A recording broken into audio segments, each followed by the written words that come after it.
Hello, and Hello. welcome to another installation of Variant Role's Dungeon of the Mad Mage, the 22nd level of 23, the Shadowdusk Hold. We are getting dark and spooky and interplanar horror-y. Um, we have one new person joining us today because convenience allowed. Tim, introduce yourself. Hi, I'm Tim, also known as Anonmoth on most things on the social interwebs, and I'm bringing back my best boy today, who will be introduced at some point later in the game. Probably. Probably. Who knows? Or I'll just have Tim sit there the entire session and I'll just just do.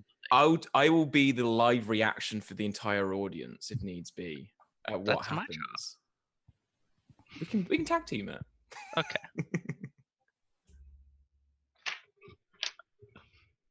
All right. So, besides that, we have a lovely time to have together. I'm sure we left last session left our party in a completely amenable state. Um, could somebody fill me in on what condition and the events of last session, where that left us? Not good. It left us not good. We are in so much trouble. I was going to make a joke there where I just started growling and grunting like in character as feeble-minded, but I started rethinking how I got feeble-minded and I just felt terror again. So Why don't I Yeah. run us through a little bit? So, our intrepid band of adventurers delved down deeper than any other group before into Undermountain because there was a horrific, void magic-esque ritual circle in the sky over Waterdeep, which, in addition to being a portent of impending apocalypse, was also casting dread and physical distress upon the denizens of Waterdeep. So, the Watchful Order of Mages and Protectors linked it to Undermountain, and obviously that means Hallister, right? No, nothing else could be causing horrible dread or apocalypse, right? Just Hallister. Nothing else. Right, party? Nod and smile. But they might be starting to think that other dark forces are at work here.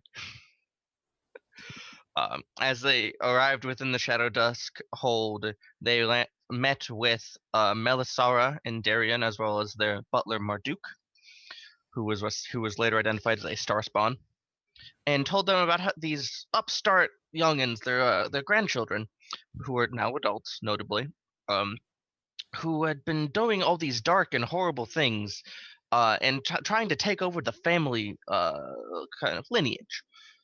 Being in charge. And Melisara did the very reasonable thing as the matriarch of the family and hired these adventurers she met 4 minutes ago to go and kill them.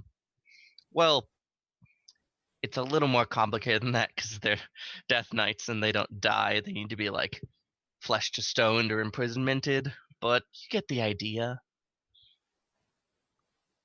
And they're given completely easy to get rid of them. It'd be no trouble at all. And as our party descended down the stairs into this 3 tiers of the Shadowdusk Hold, from the first level to the second, they felt those steps being a conduit metaphor for their sanity as they traverse a descent into madness.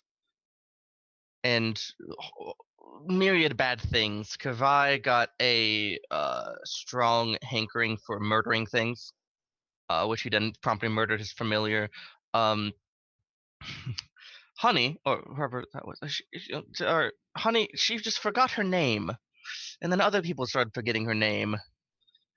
And then she got it back later, but no one else remembers it. So what's good enough a name if no one else can grasp it? And if Gemeline started forgetting pieces of her past, including once the party descended to the second level, they met with an archmage of divination magic who had foreseen their confrontation and inflicted horrible things upon the party, feeble-minding Kavai, wiping out all of Gemeline's memories, which then some of them came back through some uses of magic, and also just in general dealing some very vicious spell casting upon the party. However, he was a very squishy wizard, and after being promptly murdered after a couple rounds. The party settled in for a short rest to take stock of their current situation, and hopefully so the warlock can get more spell slots back to remove more curses. Unfortunately, about halfway through that, and we're going to jump back in here as I say this, halfway through that short rest, a four-armed woman with two big burly arms carrying a great axe, who they had been described to them earlier as Berlain, whom they may have needed to help with, whom they may have needed help from to deal with the Death Knights, came out, yelled, "What did you do to Bertrand?" and began casting Meteor Swarm at the party. Which, funny enough, the feeble-minded Kavai actually identified. Yes, the feeble-minded character, because he's so good at Arcana checks normally, actually managed to identify that, and no one else did. Everyone else just sees some sort of fiery doom.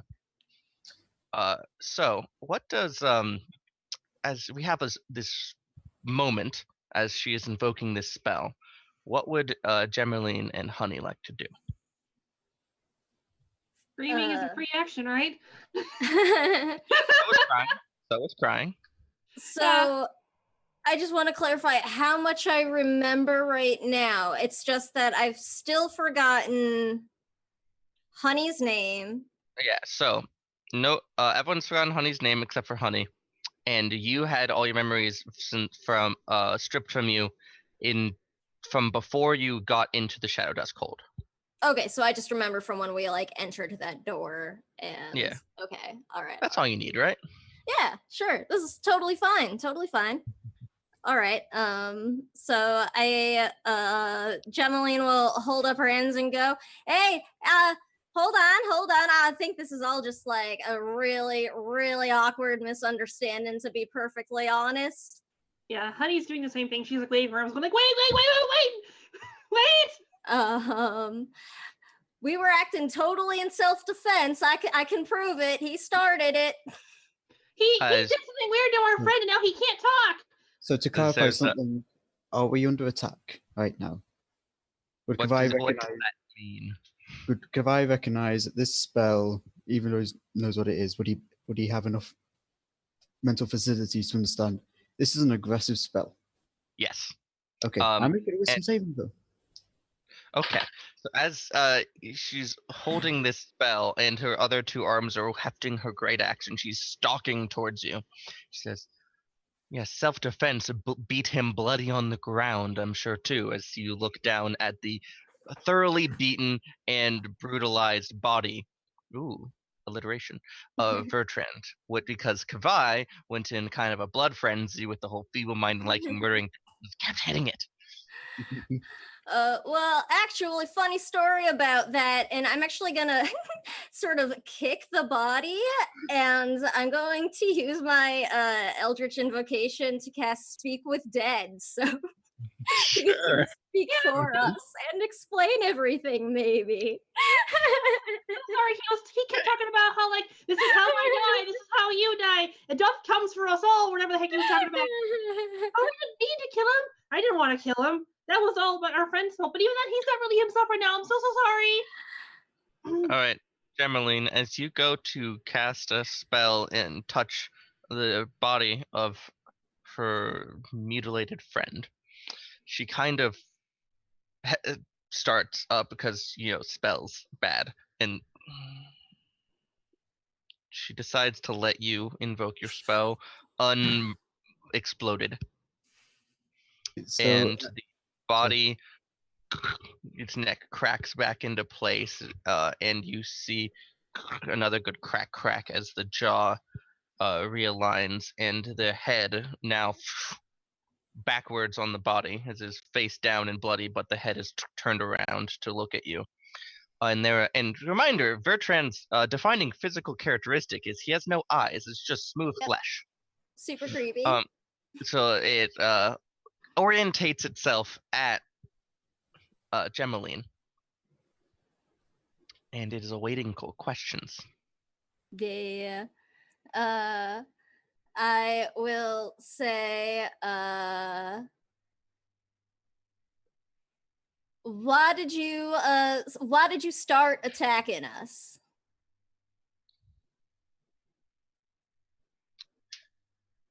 I foretold it. It must happen. It was part of your journey and mine.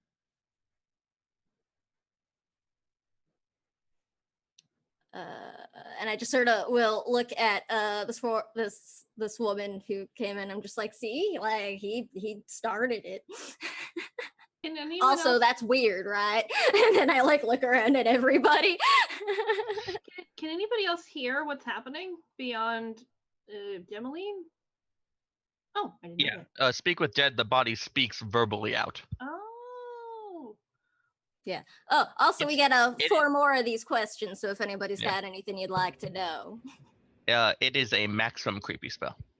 super creepy. I love it. Honey's And I going can do it anytime. Yeah. Yeah, Honey's gonna ask, what did you do to our friend? Why can't he talk To the anymore? body. Yeah. It's a simple invocation, really. One that betrays the mind. You might know it as feeble mind. He'll be fine in a few months' time. Months? Oh, I So- mean, I think like 1. we don't have so- time for that. Every month he gets another saving throw. Oh, every month. Okay, I thought it was like the spell's duration was the 30 days. So Kavai is back pacing backwards and forwards, still slightly hunched over, knuckles white on his staff, just tight to grip. I can't even speak, gripping it tightly, and his eyes are fixated on Verlaine. And anytime she makes an aggressive move, he makes an aggressive move. When she backs down, he backs down. He's basically no. mirroring her. Um, I'm gonna Verlaine move- releases her spell, letting it dissipate. Haha. As she still seems quite extremely angry, is your read on her. Sounds reasonable. But she sees value in questioning the body. Huzzah! Creepy magic wins again. Um, She says, ask him why. What needed? God. She seems a little frustrated for a moment. Bertrand was a very cryptic individual because his mind was always halfway in the future and halfway in the past. Didn't have much patience for what's happening right now. we didn't just kill your husband, did we? Life partner would be more accurate. Oh, I'm so. Oh, Honey just like puts her head in her hands, like not again. well, I mean, I'm sure there's somebody in this, powerful house able to help remedy that at some point or something. World's a funny place like that. These, states of being can be only temporary a lot of the time. Honey, he doesn't have a spine anymore. I mean, Tim, why did I just call you Honey? I just assumed you were like, saying like, honey, like, Yeah, I didn't totally like an think of adjective. my own character. Somebody I didn't mix you up with my own character. I know what you're talking about. Yeah. I didn't have well, because I don't know who honey is, so generally I didn't notice. She hefts her axe to point at Gemily and says, ask him if he wants to come back. I do apologize for the inconvenience caused by this foretelling. If it's possible, would you like to be brought back to life?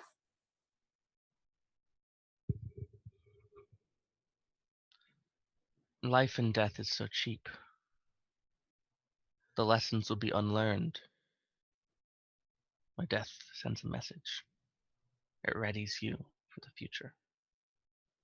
My return would unlearn, undo, unwind.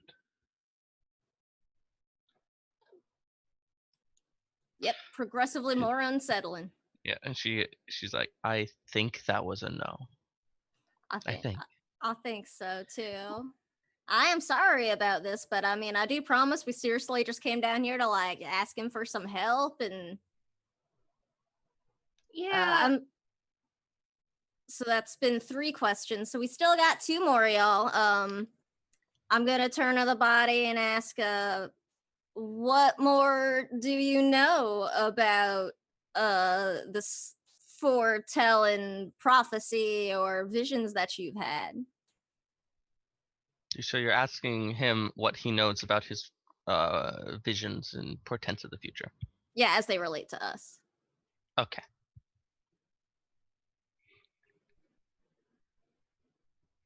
I mean, I don't know how much he's gonna want to tell me, so.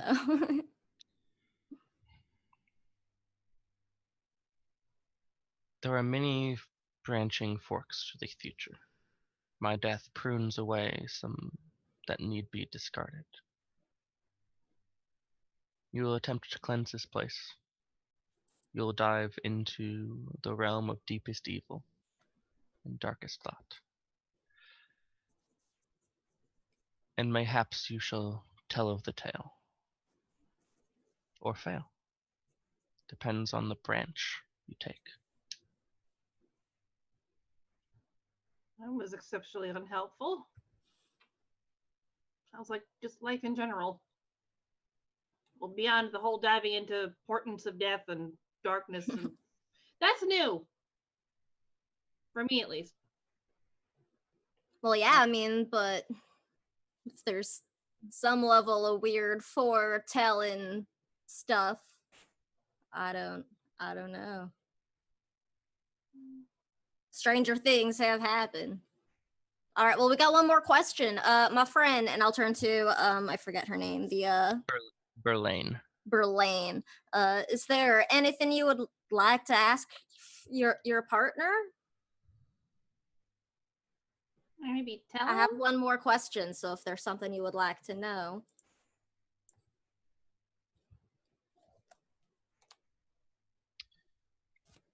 Ask him if I should help you all. He seems to have he doesn't just randomly kill himself against every group of riffraff that walk in here. You seem important. What should I do? All right. I'll turn and go. Berlane would like to know if she should lend us some aid on our journey. She wants to know if she has any part to play in all of this. The head turns and cracks and turn towards Berlane. Absolutely. And then the magic fades and the head conks against the ground. So before we continue, could I just ask a quick clarifying? Sure. If feeble mind fades, does the character have memories of what occurred, or is it just kind of like a blank space? You'd remember. Okay, so Kavai would know what's just been discussed once if feeble mind He is might not understand the words that were said to him at the time. okay. So this would be kind of like so if he does get it removed, he won't know anything what was just discussed. Not necessarily. It's a Good little to know. bit up to you. Okay. I just wanted to clarify that for going forward. So thank you. All right. So, just that moment, the sound of a door opening. And I believe the term would be bedazzled. Drow I'm so happy. walks in. Can you describe your character for me, Tim? Oh, can I describe him? Oh my lord. So, right in front of you is basically a bedazzled drow with short cropped white hair, white eyes, and, basically wearing white leather armor, bedazzled with small diamond gems, a bedazzled bow tie, all resplendently in white, and, looking incredibly dapper, incredibly beautiful, and, just a complete opposite of what a normal drow would look like. How are you, darling? Oh my goodness. Oh, Gemmaline, hello, darling. Oh, hi there. I'm so sorry. Have we met? Shakana, Oh. do you know these individuals? Well, I know that one's name. I'm not really sure about this one's name, and this one I've never met before. But how are you? Me? Well, all of you, really. You know, it's lovely to see you again, Gemmaline. Okay, now that I And stop scream laughing, I can do something. Honey's gonna run over to Shaw and just start talking a mile a minute and just be like, something's wrong with Emily, something happened to Kabai, he doesn't do his head, and this crazy lady's trying to kill us, so she wasn't, she got crazy wrong with whole axe. Also, why are you still wearing all that? You're gonna everything in here from a half mile radius, gonna see you come from a mile away. Anyway, yeah, it's all terrible, help! And she like grabs him and shakes him. So behind Honey, Gavai is hunched over still, just staring at Shaw now, just... oh, aren't you fun? Ooh, does he do that normally? No, I mean, this is kind of a new thing. Unfortunately, had a little bit of a run-in or a misunderstanding, you might say. And I just look like awkwardly down at the like mangled body that just collapsed. Oh, you've killed a body. Okay, that's lovely. Well, I mean, we just established he started it, and it was like meant to be or something like that. Self-defense and all that jazz. Yeah, and I'm so sorry. What was your name again? Obviously, I'm so sorry. My name I am Gemmaline. It is a pleasure to meet you, but I just did not catch that the first time. Oh yes, I'm Shaw Canor.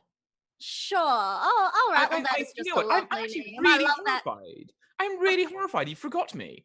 I mean, it's me. No, I am so sorry. That is just terribly rude of me, and I mean, I don't know what has gotten into me. It has just been quite a day.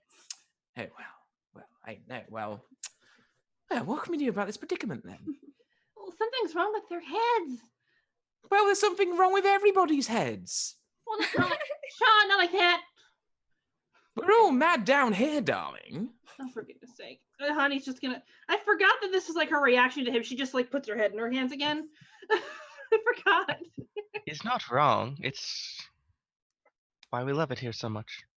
I know, it's awfully delightful, isn't it? Yes. Oh, don't tell me something weird happened to you too. I don't know what you mean, darling. Honey looks very nervous. What did you say your name again was? Was it Bunny? Honey. Oh, don't tell me you forgot my name too. Runny? Honey. Oh, it was Emma. No, it's not Emma. It's not Emma. Or Mabel? Was it Mabel? No, it's not Mabel. Eliza? No, that's not it either. Oh. Liza. Sorry, I got Hamilton. Oh, that's gonna be in my head all day. I'm okay Maybe we with should that. make it Eliza just for that. It is now. So, anyway. Oh my god, every session we're just gonna call you a different name. Well, then she turns to Shaw and says, "Well, Bertrand," and she gestures to the bloody mess on the ground, made a bit of a mess of himself against these intruders. Oh, But he rather. seems to believe that we should be assisting them for whatever reason. So, I've yet to ascertain what exactly they're doing here, but whatever it is, Bertrand seemed to think we should help them with. Well, We're here to take... Oh, sorry. We're here to take care of the encroaching grayscale. Grayscale? We The are? the crazy cloud of death in the sky over Waterdeep. And, We are? yes, we are. But why do you want to say Waterdeep? It's an absolute hive of like wretchedness and brightness. It's just Huh? It's they say it's a shining city, but it's no Baldur's Gate. Oh. I mean, who said that? Marceline? The Vampire Queen. Ah, you beat me to it. Damn it. Masala, the lady we met with the kids that we gotta kill, or not the kids we gotta kill because they're undeathable. I mean, they're unkillable. Oh, well, I don't remember her telling us to do anything about Waterdeep. We just had to take care of those kids or something. Yeah, because it's a giant ball of death above Waterdeep. It's gonna kill us all. I don't... Is there really some big cloud of death above Waterdeep? I mean, wouldn't it be the best place to be then? Is to stay down here? You would yes! think so. Yeah, so why don't we stay down here, let Waterdeep be destroyed, because it's a really rubbish place to live, really, and we just stay down here. And then when all is said and done and all is destroyed, we can go up and it's all nice and fine and dandy. Honey's mean, gonna that's walk over him. to Shaw and just start touching his face to make sure it's actually him. Do- Seems to be flesh and blood Shaw. You may make an insight check if you so desire, though. Yeah, I'd like to do that because this is weird for Shaw. Could I do a deception check? Yeah, sure. That seems It doesn't matter because I rolled a natural 1. It does not matter. Okay, that's fine. What'd you get? There, Yeah, well, I got an 18 plus 8, so Oh, I he got a got good- 26. all right. So Shaw, what do you want to project her to think her? What do you want her read to be? Oh, that I'm completely happy, fine, and bubbly with everything that's happening with life, and I'm really content with my mission and purpose in life. Ding. Honey's looking just more and more concerned because, like, when they met Shaw, he was super duper. I want to go to the surface and I want to do things and all this stuff. And so him suddenly being like, "Oh, let's just stay down here. It's fine." And she's just like, "Whoa, something is wrong in Denmark. Something is wrong in Ravenloft more than usual." Yeah. Your current read is that he's fine, but that's weird. Yeah. I'm fine and dandy, like summer candy. Oh, my friends are going crazy. Oh, well, So- Shaw, I mean, I do greatly apologize for not recall. Could you, where was it that we met? Was it, I don't remember seeing you in Well, the we met a few earlier. levels up. Can't you remember? You know, you had that awful what do you call it? You're carrying around a body, and then after we attacked, the whatchamacallit, the Scorpion Man, the ugly fella. Marmalade? Marmalade. Marmalade sounds good. Yeah, when you killed Marmalade. I don't... And you're carrying around the awful little grey that thing. was me. Yeah. That doesn't sound like me. Not killing him for like 3 weeks. Well, do you have it? Well, yeah, like, Gemeline, like, do you have a sister or anything? Because it could have been your twin sister or something. I don't know.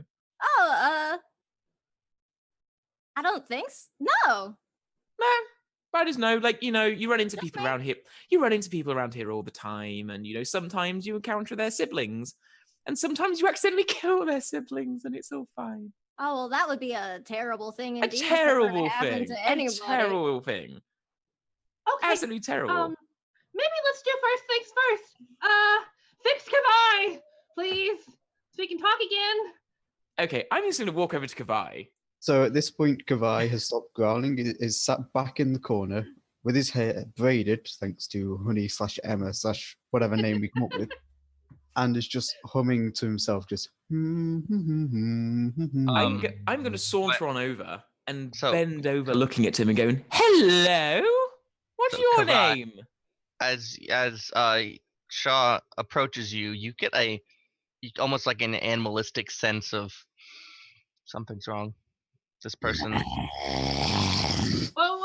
Honey runs over like, "Oh, easy, Kavai. It's Shaw. He's gonna fix you. I promise. He's gonna give you back your head.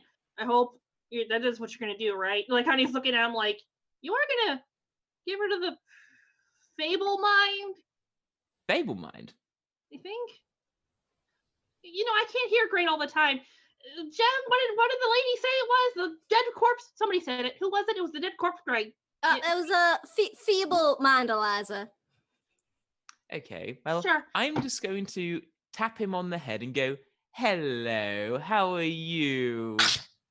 Yeah, maybe don't. Yeah, he's not doing so great. Okay, I'm just gonna cast a first level inflict wounds. Sure. Make a spell attack. That's a 10 plus 11 for 21 to hit. Oh Does yeah, that that hit? easily hits. All Easily. right, so that. Hang on, I need to get D10s. 3d10 necrotic damage Hang on, I need D10s. Where am I as dark energy Amazing. flows out of his fingers into Kavai, inflicting wounds and pain. I'll wait Yeah, until that is 19 points of damage. Okay. Immediately in reaction, brings the staff around straight for your head. You can All right. try. Make a melee weapon attack. So that's a 25 to hit. Yes, that hits. Okay. As you do. And I can't actually trigger the staff because I'm feeble-minded. Damn it. Oh, well. I think you can use the feature where you expend a charge to do a little more damage, but I don't think you can't cast any of the spells out of it. Oh no, on a fail save for feeble-minded, I can't activate magic items. Oh, it says that? I missed that Yeah. one. Okay. So I can't. So basically, you only take 7 points of bludgeoning damage as Kavai just swings this metallic staff he holds at your head. Oh, that's just Gong. frightfully rude of you. Oh, and for what Um, it's worth, because he can't activate magic items, his armor is still as it was, so he looks like he's wearing a 3-piece suit. Oh, you're rather dapper, but you're awfully rude. And I can't stand rudeness. I'm just so sorry about this. So Why did you attack him? I asked you to fix him, not hurt him. What's going on? he attacked me first. I was defending myself. I was literally standing right here, and I told you to do something about the feet, but the fable mid thing, whatever's wrong with his head. And you were like, "Yeah, sure, whatever." And then you come over and you throw a spell at him. Look at him. I went to try and do something, and then he attacked me. I'm going to defend myself. Shaw, I'm literally standing right here watching. I'm not blind. Yeah, that is not quite right, my friend. I'm so sorry, but Oh well, I'll try this you again feeling then. all shall I? right? I am completely fine. I'm just utterly fine, thank you. Let me try this again then. Rude cur. I'm gonna say, just look at him and go, if you attack me again, you'll be hurt a lot more. Do you understand me? Now, no.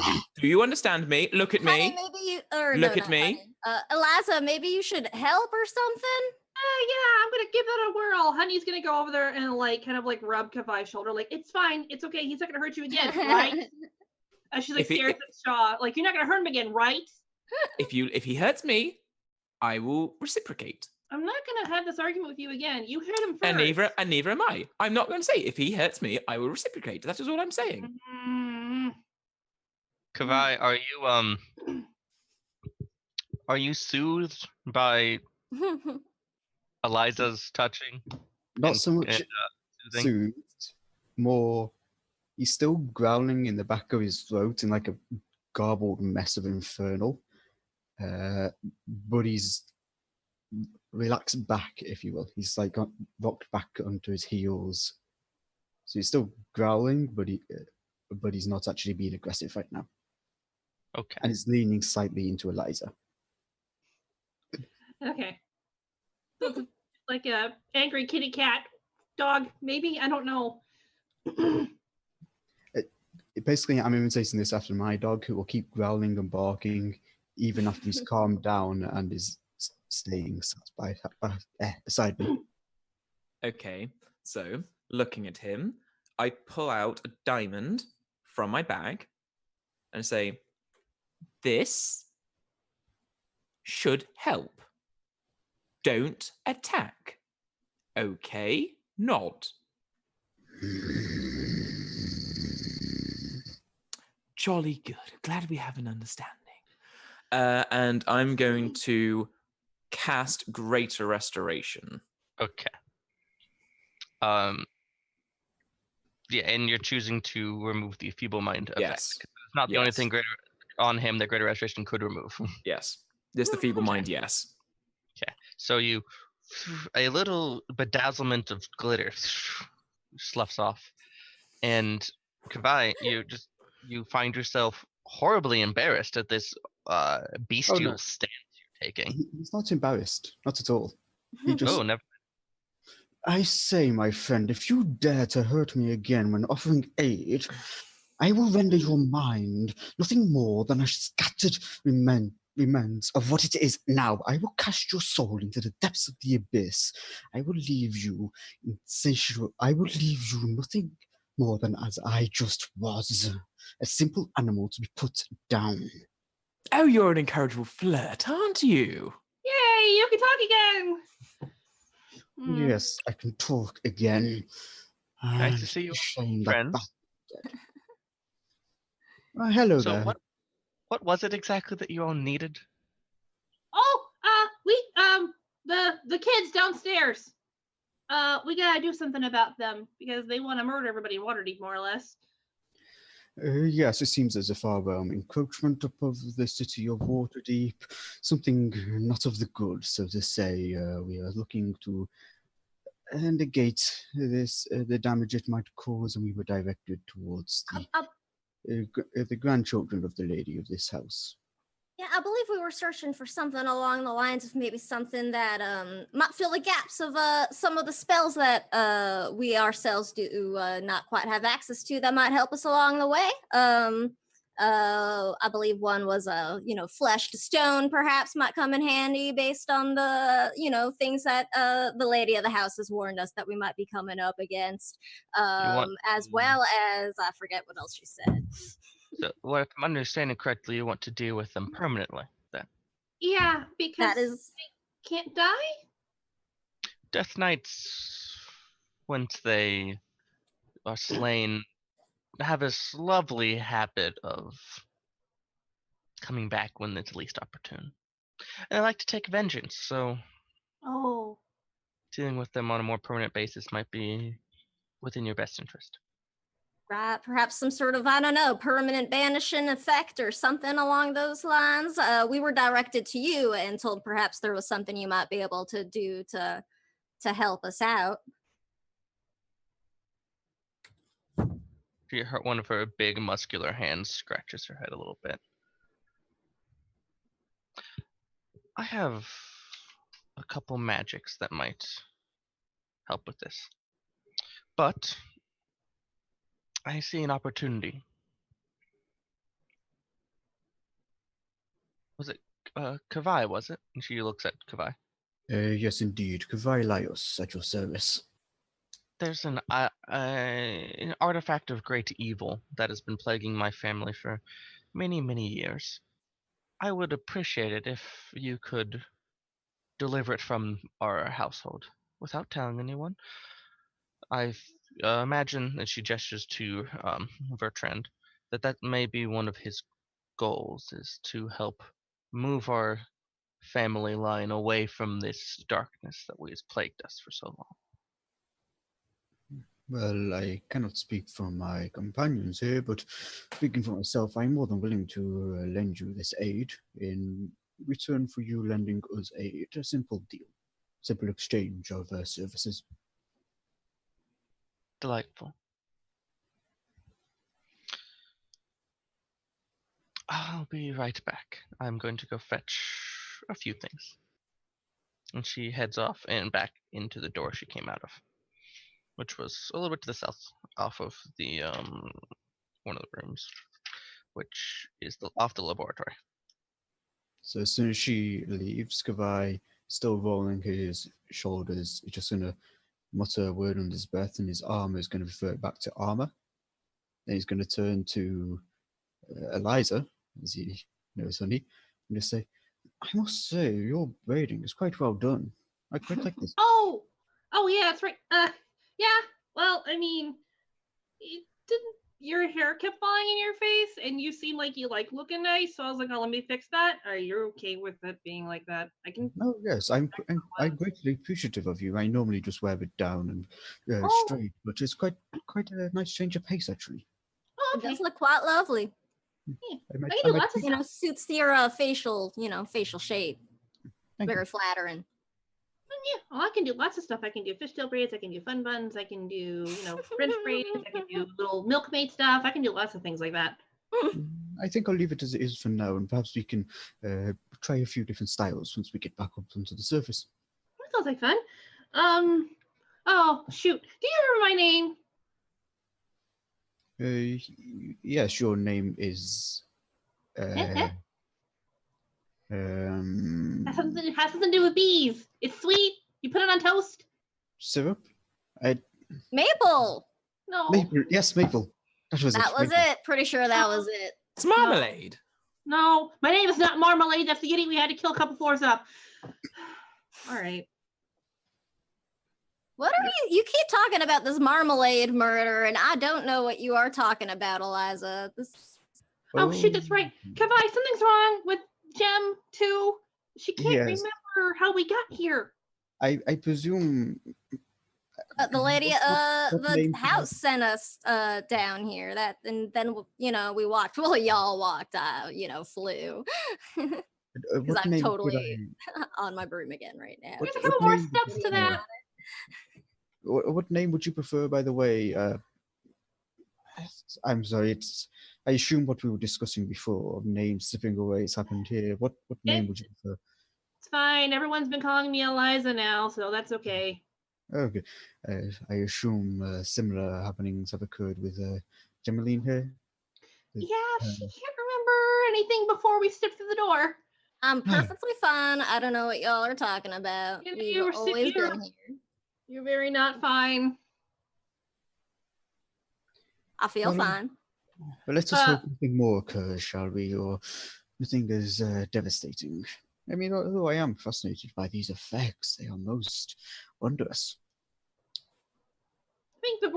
I think you're mixing up the word horrifying with wondrous, but sure. But my dear Eliza, that which is horrifying is often that is which is most wondrous. There is always beauty within horror and terror. Sure. I'm gonna walk over to shop and just be like, all right, so I think we need to fix Gem next, get her memories back. If you're not gonna try to hurt her. Okay, hang on, let me just put this out there. You're not gonna hurt us, are you? Why would I do that? I don't know, why would you do that?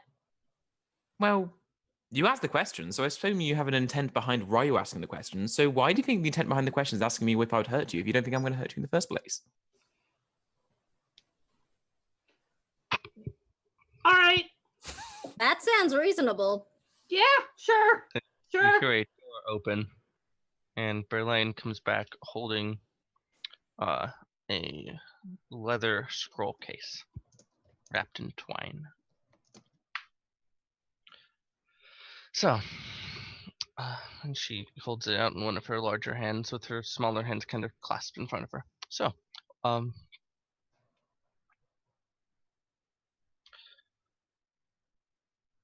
what I have here are some of scrolls that were worked on between Bertrand and me, which should probably be enough to engage the twins permanently.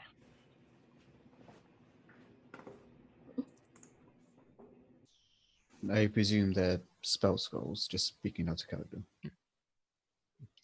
Indeed. And she reaches out and just holds them forward to whoever deigns to take them. I'm going to use the Ring of Telekinesis. Gemily goes to grab it and probably misses. So within that, we've got a Scroll of Imprisonment, 2 of Flesh to Stone, and 2 of Bestow Curse. Of course, they're written in our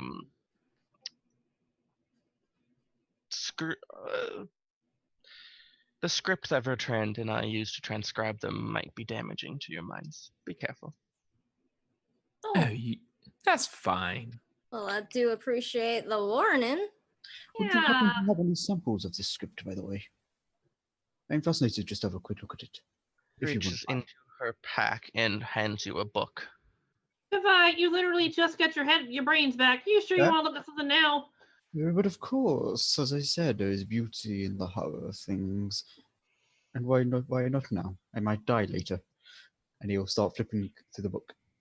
So the book has a title in common, which reads Patterns in the Tapestry of Time. But the rest of the book is in what languages do you know? Common, Infernal, and Deep. All right. It is a semi-tactile variant of deep speech. It's decipherable but difficult. If you could say read any language, would it be easier to decipher? Certainly, that's a magic ability you have. Actually, that's a good point. I think I Yeah, have because I eyes have of the Eyes of the Runekeeper. Runekeeper too. Yeah. Yeah. Um, Note it how many is. scrolls were there again? I'm sorry. It was 2 of Flesh to Stone, 2 of Bestow Curse, and 1 of Imprisonment. Okay.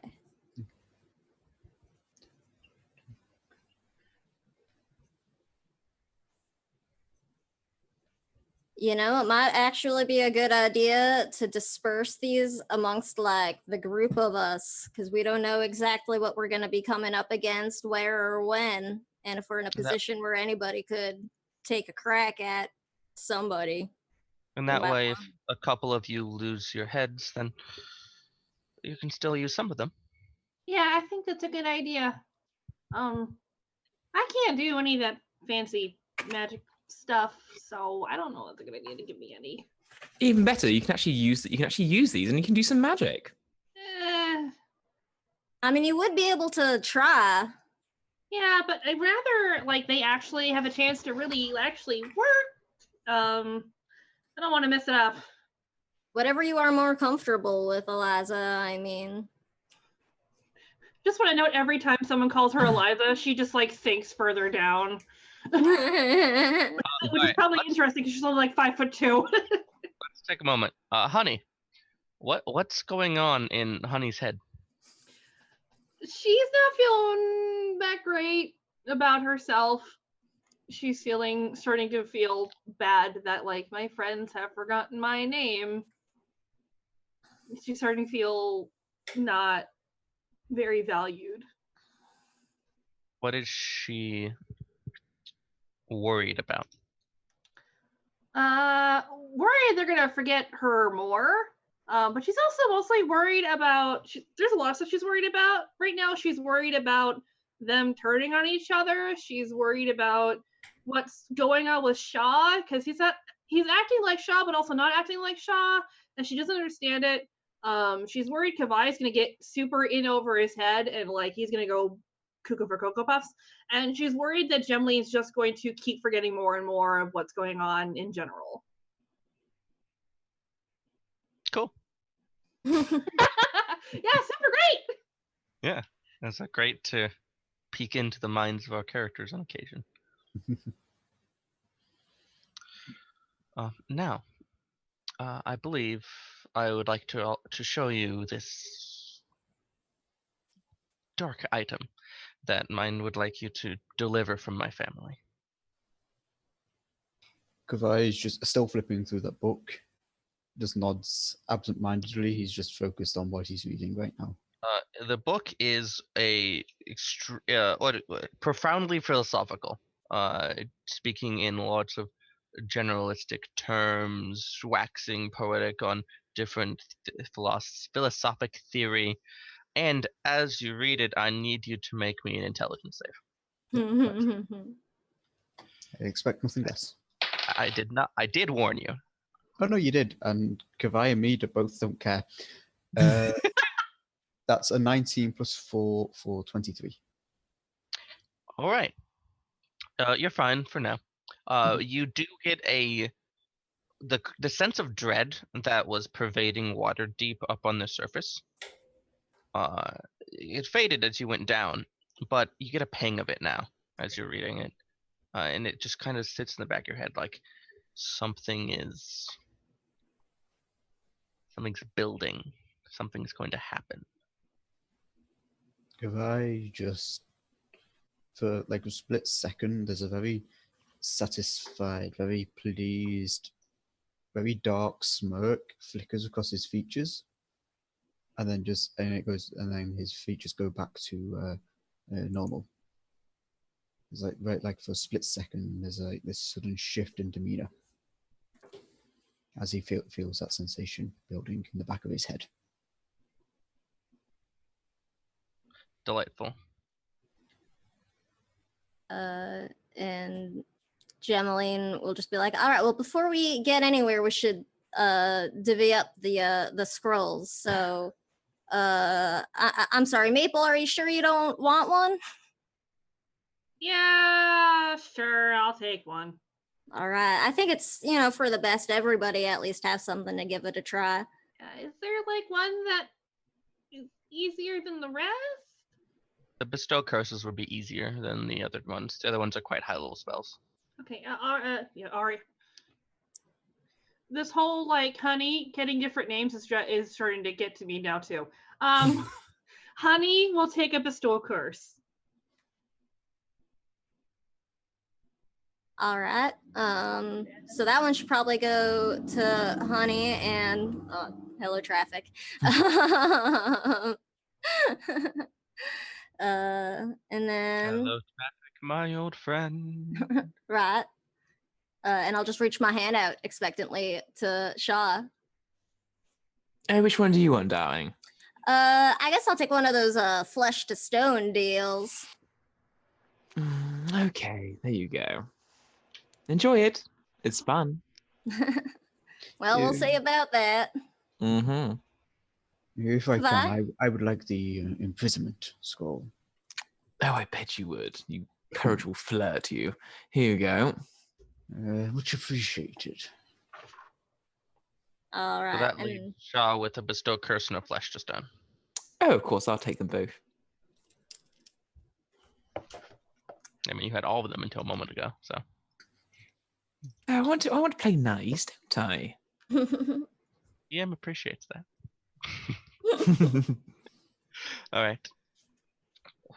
Well, now that that's been handled, shall we? After you, darling. And she leads you south down the hallway, across the laboratory. Do you follow?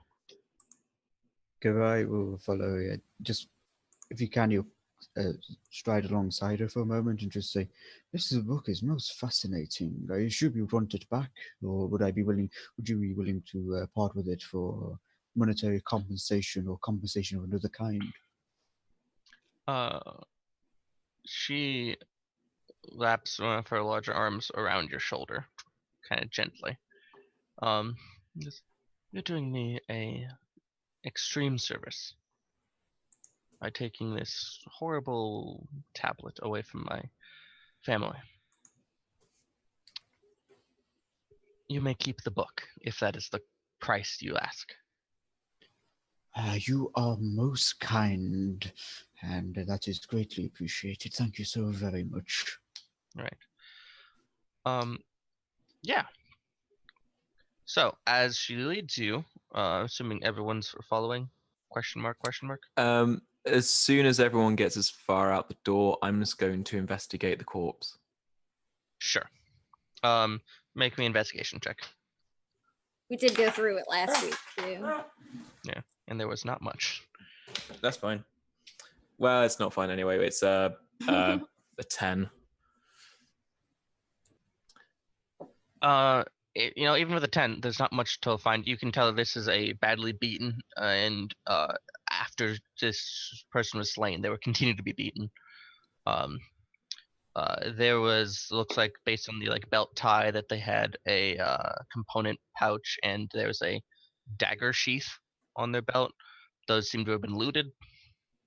It's very sparse besides that. The guy didn't carry much. Is the head still attached?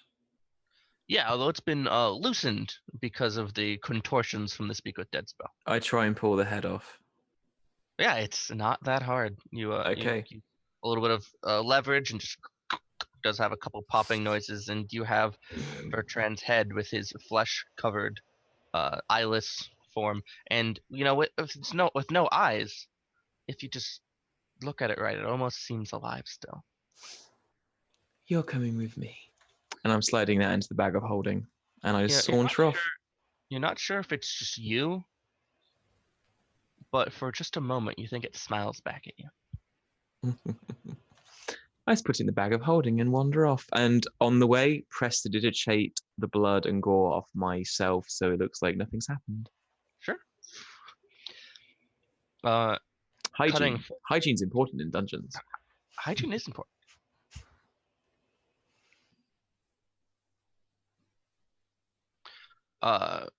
So you cutting forward to Kvi, as you get to the bottom of this hallway, you run into a room that is stark white and clean, and as you stride across the threshold, you enter a anti-magic field. So Kvi's outfit fades, and you I whatever just other bump on my broom. yeah, it's a very Aw. Just like audibly pouting. I just walk across. Oh, this Jim, does are you also alright? turn off magic items and the such. Jim, are you okay? That looked like you're quite the tumble. I wasn't too high. Like usually she just sort of floats like just high enough to be annoying, like for people to see she is floating on a broom. Okay. But I'm fine. Thank you so much. This is quite a setup you have here. Hmm. Honey's just gonna tap her braces of defense and just be like, "That's funky."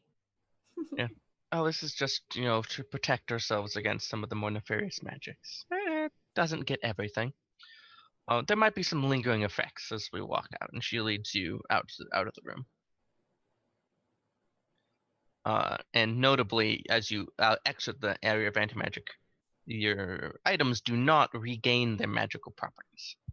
Oh no. Do Ooh. not. Do not. For now. How long is this supposed to last for? Yeah. A little buggy at times. It can range from a few seconds to a few hours. Well, that is Oh. most unfortunate. Mhm. I'm curious though. When we get to your workshop, would it be possible for us to take a little bit of a breather after we, speak a bit? I guess. But I want to show you what I have to offer first. Oh, certainly I mean business first, but Yeah. it's Right. So been quite a morning. she leads you through a number of other rooms. There's like statues and stuff, but nothing in more of this immaculate black marble and purple uh, walls and decor. The walls continue to have their somewhat amorphous, fleshy appearance. They just squish just a little bit when you touch them. And she leads you into a meditation room that is positioned next to a shrine to Torm, god of justicey things. All right. There's a bunch of soft cushions across the floor, and she walks over to this a side room and runs her hand across the wall, some tiles on the wall, and a door that was concealed opens up into a room that just emanates darkness.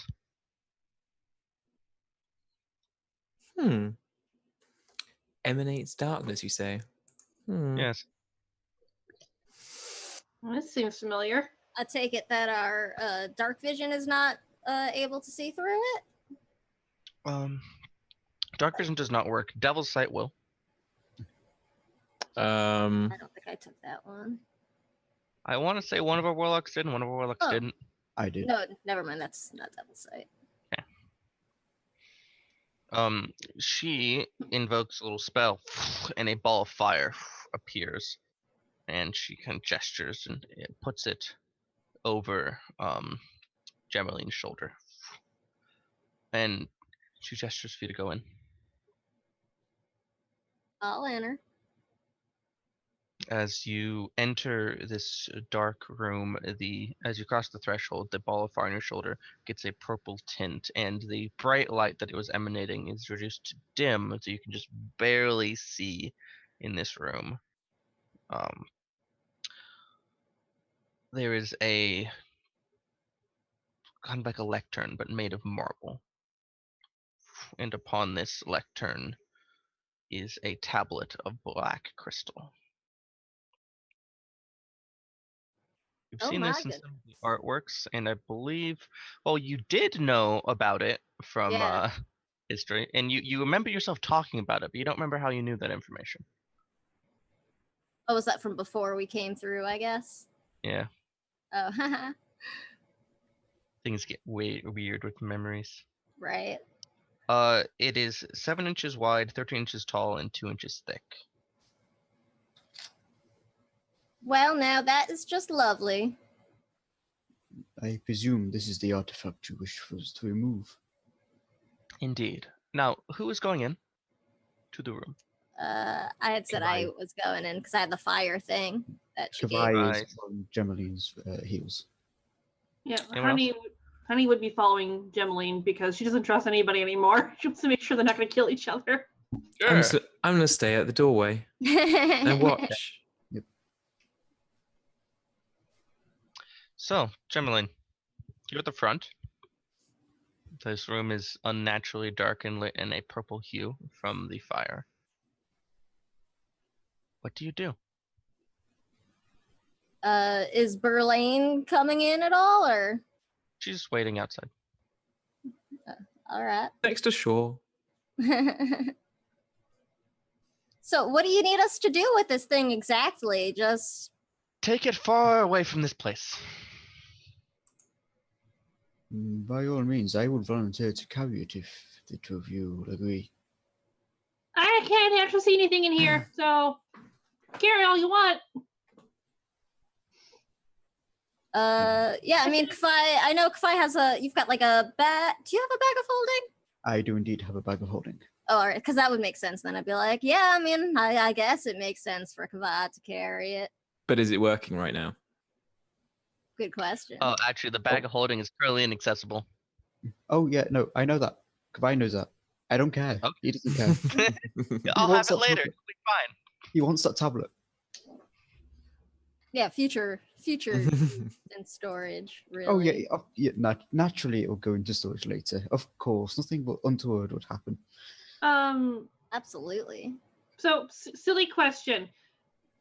Is Kavai actually capable of carrying this thing? How heavy does it look? Oh, it looks to be about 11 pounds. Actually, it's exactly 11 pounds. I just read that out of the book. Okay. Just checking. Should be able to carry it then, hopefully. I Yeah, don't okay. know how. I don't know how twiggy our warlocks are, so. So Kavai is going to walk up to this. You said it was almost like a marble lectern. Yeah, black marble. And if I look around the room, since I have Devil's Sight, can I see anything noticeable about it? Even with Devil's Sight, the edges of this room seem to just fade into the shadows. Okay. He's just going to reach out and run his hand along the tablet. As soon as your flesh touches the tablet, your vision, and you see a bathe of stars below, up the walls, every direction. There's just, to you, it is a door where there is light, and the void of space bathed in starlight. Surrounding And me. the tablet. So is it just me, the tablet? Everyone's there still, but Okay. you see space. Okay. Space. If I remove my hand, does it You're not change? sure. You really don't want to. To be fair, I don't want to either. So I love this. Yeah. So Kavai then, I assume, will he recognize that he has this urge to keep a hold of it, or does it kind of pass beneath his notice? Honestly, it's aligned so similarly to Kavai's normal motivation. It's up to you. I'll make a wisdom saving throw, just see how well Sure, he's you do tuned to it. you. Okay, it's 26. So I'll say he recognizes that urge, but he's definitely not going to fight it. He knows it's there, but he's not resisting it. As you say, it aligns so well with him. Sure. I'll just say he recognizes that it's there. So he's just going to pick up the tablet. As you pick up the tablet, you feel it yearn for you. It is going to attempt to attune with you. Do you want to resist it?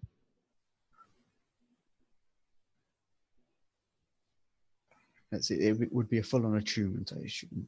It would actually attune to you. Okay, let me just double check my attunement slots. Oh, it'll bogart your attunement slots if you let it. It'll just Okay. kick something. I have a 3 attunement slots, so I'm definitely not fighting it. Oh no, definitely not. All right, so the Black Crystal Tablet is a legendary magic item. It is attuned to you. Okay. I need you to make a Wisdom saving throw. That is another 26. All right. Your mind seems to be able to carry the weight of it for now. Okay. While attuned to the Black Crystal Tablet, you can, as an action, cast Eye Bite and Gate each once per day. You can also, once until dawn. The gate can only lead to the far realm. While attuned to it, you can also ritual cast the spell Contact Other Plane, but only to communicate with a being in the far realm. When you do so, you can communicate to any being that has been or will be in the far realm, past, present, or future. So to everyone else, Gavai just stands there holding this tablet for a few seconds.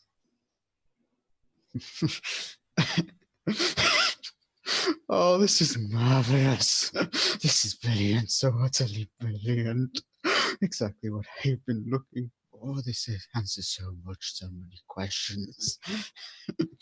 I've been waiting to understand for so very long. I must thank you, my dear Berlin, for letting me look upon this. I understand it's the weight of and the darkness it carries, but you do not understand how many answers it has given me to questions I have held since I was but a babe. Thank you. She puts one of her smaller hands on the small of Shaw's back and smiles at you from the doorway and says, "Just need you to deliver it far from here, away where it can no longer taint my family." Oh, it definitely will be. I gave you my word, and my word is my bond. It will definitely be. I slide my hand onto her back as well.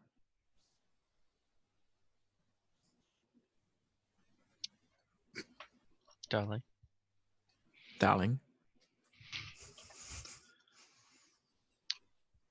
All right. Well, that happened. I'm so Yep. happy. Kavai, are you still like seeing? Just checking because I can't see anything, and you suddenly went off on a really creepy silent monologue. Oh no, don't worry, Liza.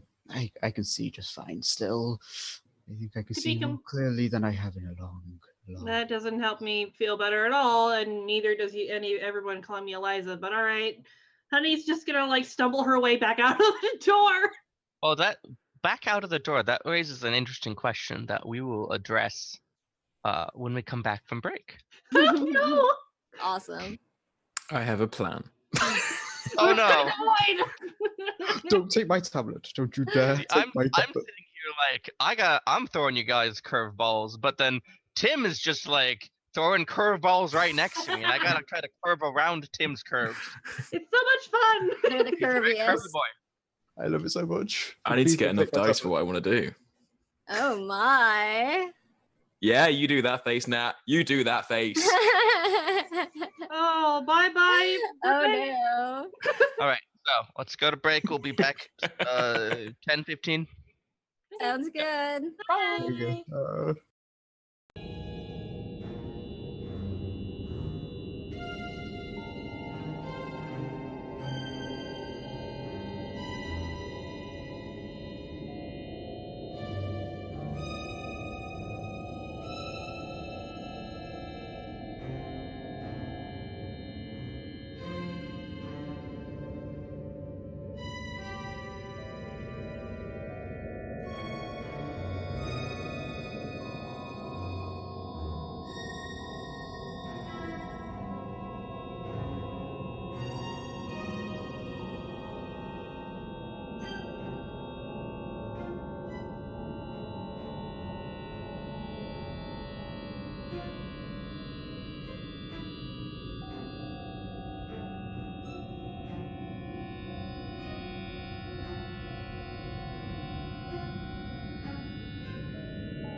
Hi. How you doing? We're back. Hey. Gonna torment our Hello. favorite players just a little bit longer. So, we're going to come back after our break, after Kavai getting his most desired thing ever, a conduit directly to the Far Realm. Hmm. To the perspective of our guest player, Shaw. Hello. As you stand there with your arm around Berlane, I must say Germain, like Flight of the Conchords. As you look into this room, which is just very slightly illuminated by this ball of fire, upon their 3 unconscious bodies. Okay. I'm going to spend a sorcery point to subtle spell. Sure. Inflict wounds at 9th level On who? on Belane. Sure. I Yeah. have to roll. Yeah. Yeah, it's a spell. I'm gonna give you an advantage because Okay. she is what you might call surprised. Okay. Okay, that will be a 24 to hit. Yeah, that hits the wizard. All right, that's 11d10. Ninth level, Holy crap. 11. Hang on, I dropped one of the dice. Hang on. I was really worried for a second there. He was saying he's gonna murder one of you 3. I'm like, oh no. That's what I was like, whoa, harsh. I still have more spell Bye, slots. honey. Oh, I know you There's have. time. That would have been interesting. Kavai gets his greatest wish and then just dies. Would have been fitting. Shit. Okay. That's... Oh, it's a lot of math. Okay, that's... Math, glorious math. That's a 7. That's a 10. Terrible, horrible man. Hang on.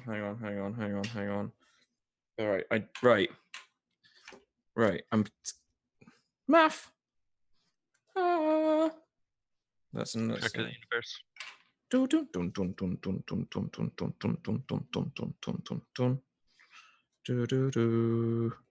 Right, so that's 10, that's a 14, and that's 19 together. Plus those 2 together, that's another 10. No, yeah, 6 and 4. 4 is another 10. Plus a 3 and a 2 is 5. And plus a 7 on its own. Okay, so 14 plus 10 is 24. 19 onto 24 is... That's plus 20 minus 1, so that's a 43. 43 plus 10 is 53. 53 plus 5 is 58. And 58 plus 7 is 65. So that's 65 points of necrotic damage. Felt that from here in the real world. Oh, I love it. I love it so much.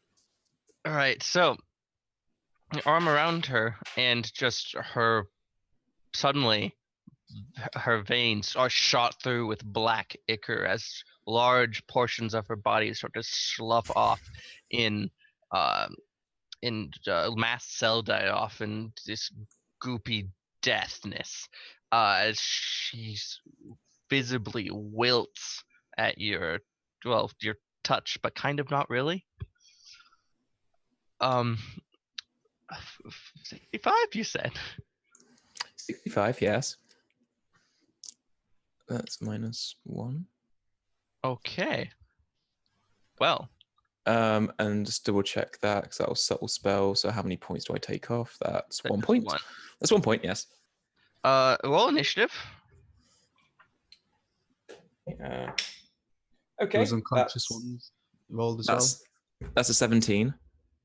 Well, she got a 6, and the way surprise works, you go again before she gets to go. Okay, that's fine. But she's not surprised anymore. Seeing you don't seeing how that goes, I'm going to then cast an 8th level blight. Sure. Did you want to do this one subtle too, so she can't counterspell it? Yeah, I'll do this one subtle as well. Okay. So you have to make a con save of 19. Disadvantage because of her magic resistance. I'm just checking something Did as not well. help. That's a Okay. 16. So hang on, I need to find out how many dice I need for this one.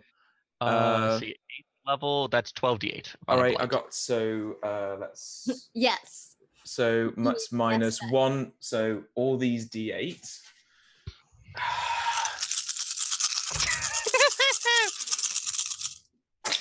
The beautiful sound. Sugar honey iced tea. Okay, that's an 8, 6, 6.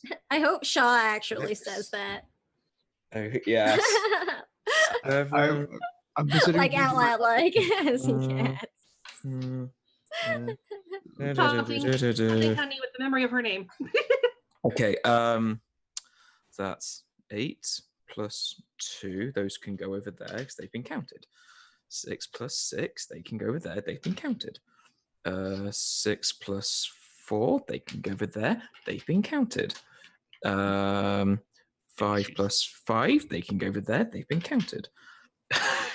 3 plus 7, they can go over there. They've been counted. And 6 plus 2, they can go over there. They've been counted. So that's 10, 12, 10, 10, 10, and 8, which is 24, 34, 44, 54, 62 points of necrotic damage. Well, after the first spell, she had 34 hit points remaining. Okay, so she's now So- goopy poop on the floor. Given that these two spells were subtle and literally you were just standing there being smiley, it was literally she's just standing there and then over the course of about 12 seconds disintegrates into dead cells and goop on the ground with a skeleton. Thank you, darling, for all of this. And I'm just going to look at her Her- corpse and Her look great through it. axe clatters to the ground. Mm-hmm. Okay, right. What can we do now with you lot? Okay, I'm going. Do I get the sense that if I did kind of some like dispel magic on this darkness, it would go away? Not really. Okay. Oh, the what can I do? fireball goes away because she Yeah. did that and she's dead So now. they're on the ground, yeah. Yeah. In fact, we're gonna jump over to them for a moment Okay. Okay. while you contemplate what you've done. Okay. We're all gonna die. I So, love it so much. Totally fine. I'm so happy. so I as the know. turn to as the three of you turn to leave, there's no door there anymore. Trust for your perception, and as you take in your surroundings, it's never a moment where things shift, but you start to notice differences. Gemeline, could you describe the dwelling of House Aberrel? Yeah, it's this really like elaborate kind of gothic Victorian inspired looking manor. And it's a little bit run down, like it's they're old money and not quite as rich as like they used to be, or at least they were when they still all existed. Ba-doop-boop-boo. So, you find yourselves in the interior of a somewhat rundown Gothic Victorian style mansion. Oh no.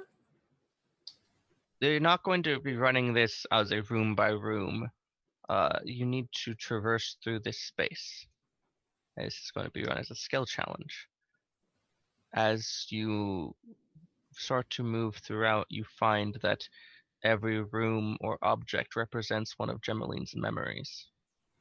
But I don't actually remember any of it. Nope. So, wait, skill challenges work because we all go around and we roll skill checks that we think would help. The DM assigns DCs that the DM thinks is appropriate based on what you're choosing to do. You can. I'm going to generally the same person cannot roll the same skill or thing more than once. unless circumstances change, you find a creatively different way to do it. Does that make sense? I think Mhm. so, Yep. yeah. All right, and then you are comparing failures as a group versus successes.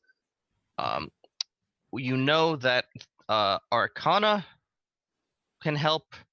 You know that religion can help. Let's see. And you know investigation can help, as well as perception. Everything else is up to you to, improvise. And just double checking, is it just Gemeline who is seeing this, or are we all here and present in this manner? You are all here and present. Okay. Well, I'm good at religion. Can I do a religion check? Yeah. Okay. Let me just get my So, feet up. Honey, if that is your real name, Yes. go ahead. Oh, okay. Which one of you is going to portray me?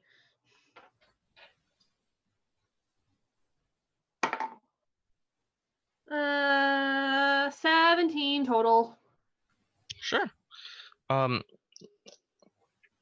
You're able to pull upon your knowledge to help guide that would be what we would call a partial success. So you're able to pull upon your knowledge to guide the group through this treacherous terrain that is shifting and dangerous. For with only minimal damage as you move through objects that Gemerline looks at and focuses on too much.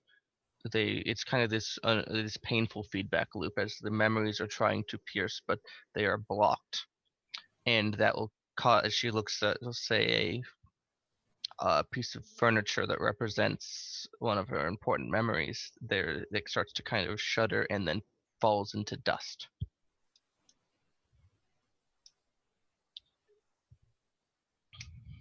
Totally fine. Totally fine. But through your skill and perseverance, you're able to lead the party outside of the front door, quote unquote, of the space. And as the door is opened, it is not the bright sun of Waterdeep you're greeted by, but crystalline steps hanging in the blackness of space up to another door. Honey, this door is familiar to you. What does your upbringing dwelling look like? Oh, so Honey grew up in a monastery. She does not have any family, as far as she knows. She grew up in a monastery, being raised by a bunch of monks. So I would say it is probably a very plain wooden building with a very plain but still sturdily built wooden door. All right. It is the what's the word? When something looks like something. Resemblance. Yes, the resemblance is uncanny. As you get to this dwelling and the door opens invitingly, you are in a similar scenario where every room and object represents parts of your memories, and as you look upon them, unlike Gemeline, who had the unfortunate situation of having lost all of her memories, well, most of them that would be applicable. As you gaze upon these things, you are pierced with these memories in these times, and hit full on with the emotional load of them. That can't be. Kavai or Gemeline, what do you want to do to help you through this area? As Honey or Eliza, Maple, Emma, not really sure. She doesn't seem to be much help right now. Yeah, this is not just a note. This is not a happy place for Honey. Okay. What does she look like? What does Honey look like? Like what's on her face? Lots worry, distress. Probably a good portion of. I'm trying to think of the word. Frustration and shame. Ooh, I have it. There's guilt. There's a lot of guilt here. I have an idea. It's a dumb idea. Make me a wisdom save. Oh dear. Okay. Yeah, wisdom makes sense here. Okay. Please have gotten all the bad rolls out. All right. Can I burn a key point to reroll? In this. Yeah. Good. Okay, that's a little better. Okay.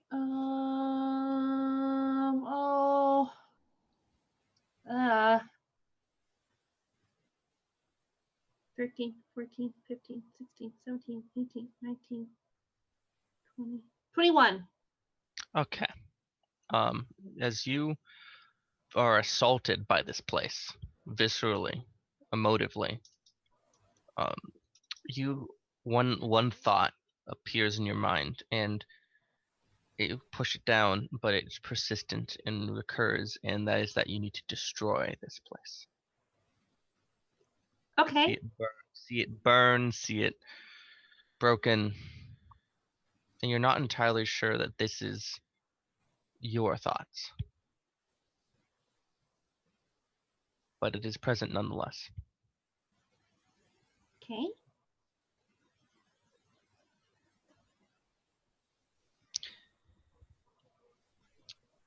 So now we bring it back to Kavai and Gemeline. What do you want to do to attempt to traverse this space?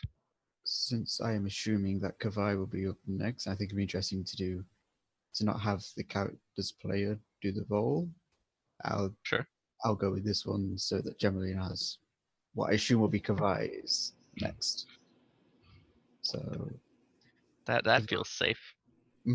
Kavai wants to kind of reach out into the weave of magic and twist and pull and manipulate the strings of it to guide them through with hopefully an Arcana check. Go ahead.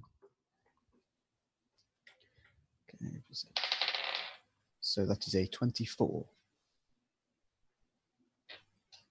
Right. In this space, things are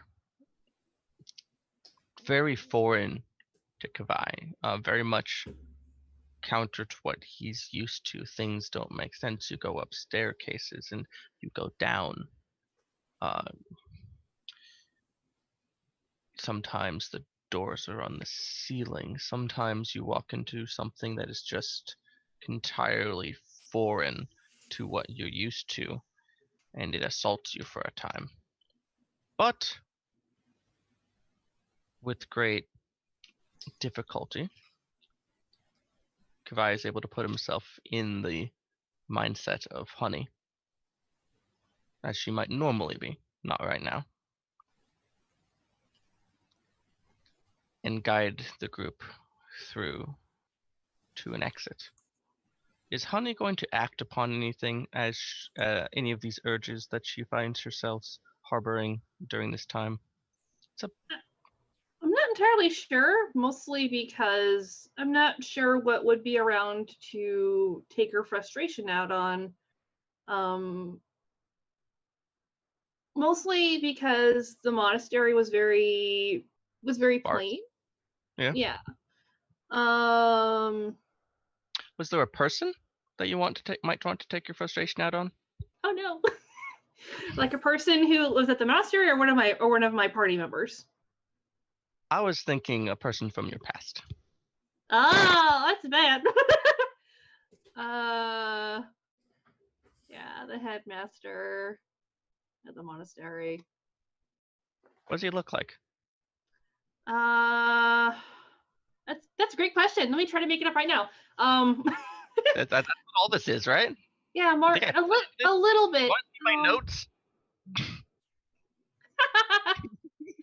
I would say he was actually a fairly old half elf. Very dark skinned, long white hair. And he was known for being very critical, very hard to please. And Honey was the trouble child. And he was always very much like, you should know better, you should be doing better, why can't you do these things right? And so yeah, I think the second the memory is conjures herself up, she punches him. All right. So as Kavai finds the exit, a back door left alone, and as it opens at his touch, you hear a nice fleshy smack as you are able all turn to see Honey striking an elderly question mark. More or less, yeah. He probably doesn't look. Oh, He's like half elf don't show it too much. Yeah. A somewhat aged half elven man, and as he gets stricken and falls to the ground, he looks up at you and says, "We were always better without you." Ooh. And he falls to dust. I think Honey's just gonna stare at the dust and just say, "Yeah, I know," and leave. All right. So you once again find yourselves on this stairway, and this time it is it does not lead to a door, but something more akin to a cave. It is what you, Kavai, you might recognize this as the place you go in your dreams.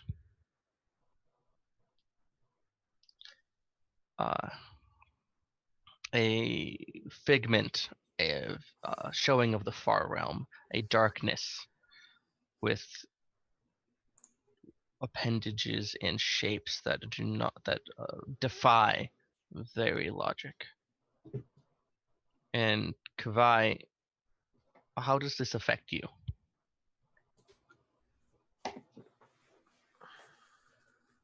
There's no horror or anger at seeing this. Instead, I describe it as anticipation. Very dark and jealous anticipation. All right. As you venture forward into this foreign space where the very ground gives way under your feet like rotten flesh. What do you do to traverse this space, Gemelin? Well, I would like to see if I could make an Arcana check, to see if I have any ideas on a safe way to get through. Sure. As a great old one warlock as well, I don't know if any of this might somehow feel familiar, even if not in the same way. Actually, yeah, that would but- be a potent asset to you. In fact, I'll let you make that check with advantage because Oh. there are many aspects of this space that have familiar elements and mechanics. Oh, thank goodness, because that was not good. Oh no, it was the same thing twice. Oh no, that's not ideal. 14. That's not great. Nope. But you strike forward, leading the group through. And it starts almost like a set of intestines winding through and doubling back, and you find yourselves somewhat lost within this maze. But you're quite certain you know the way through, so you press on, and you find, and as a moment where as you are pushing through a thick membrane, almost suffocates you all, and it's just changes. Everything changes. Suddenly, you don't even represent three-dimensional space. You are a two-dimensional creatures upon the wall. And Kavai gets a message. Hurry up. If not, I'm going to take that book off you. Chop chop. Shaw, the true villain. Correct me if message. love it. You can reply with message, correct? You can reply, as we learned from Critical Role. can reply to this. My dear friend, you steal from me, and I will steal from you. Your very mind, your very soul, your very sense of self. A fair warning, friend to friend.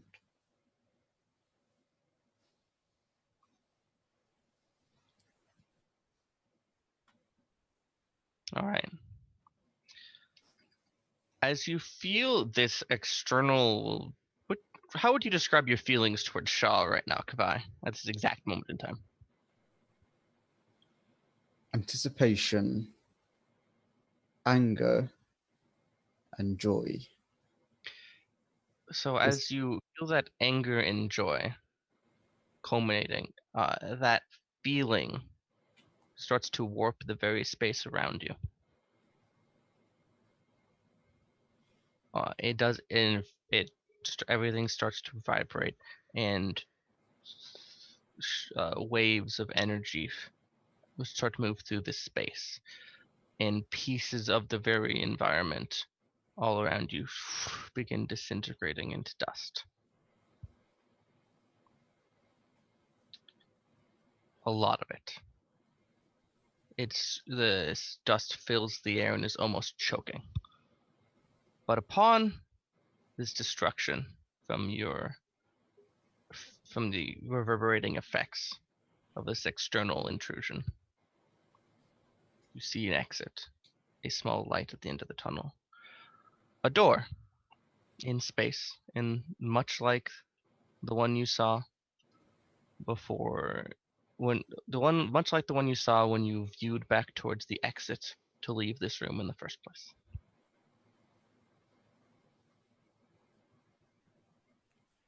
I think we move that way. I know I do.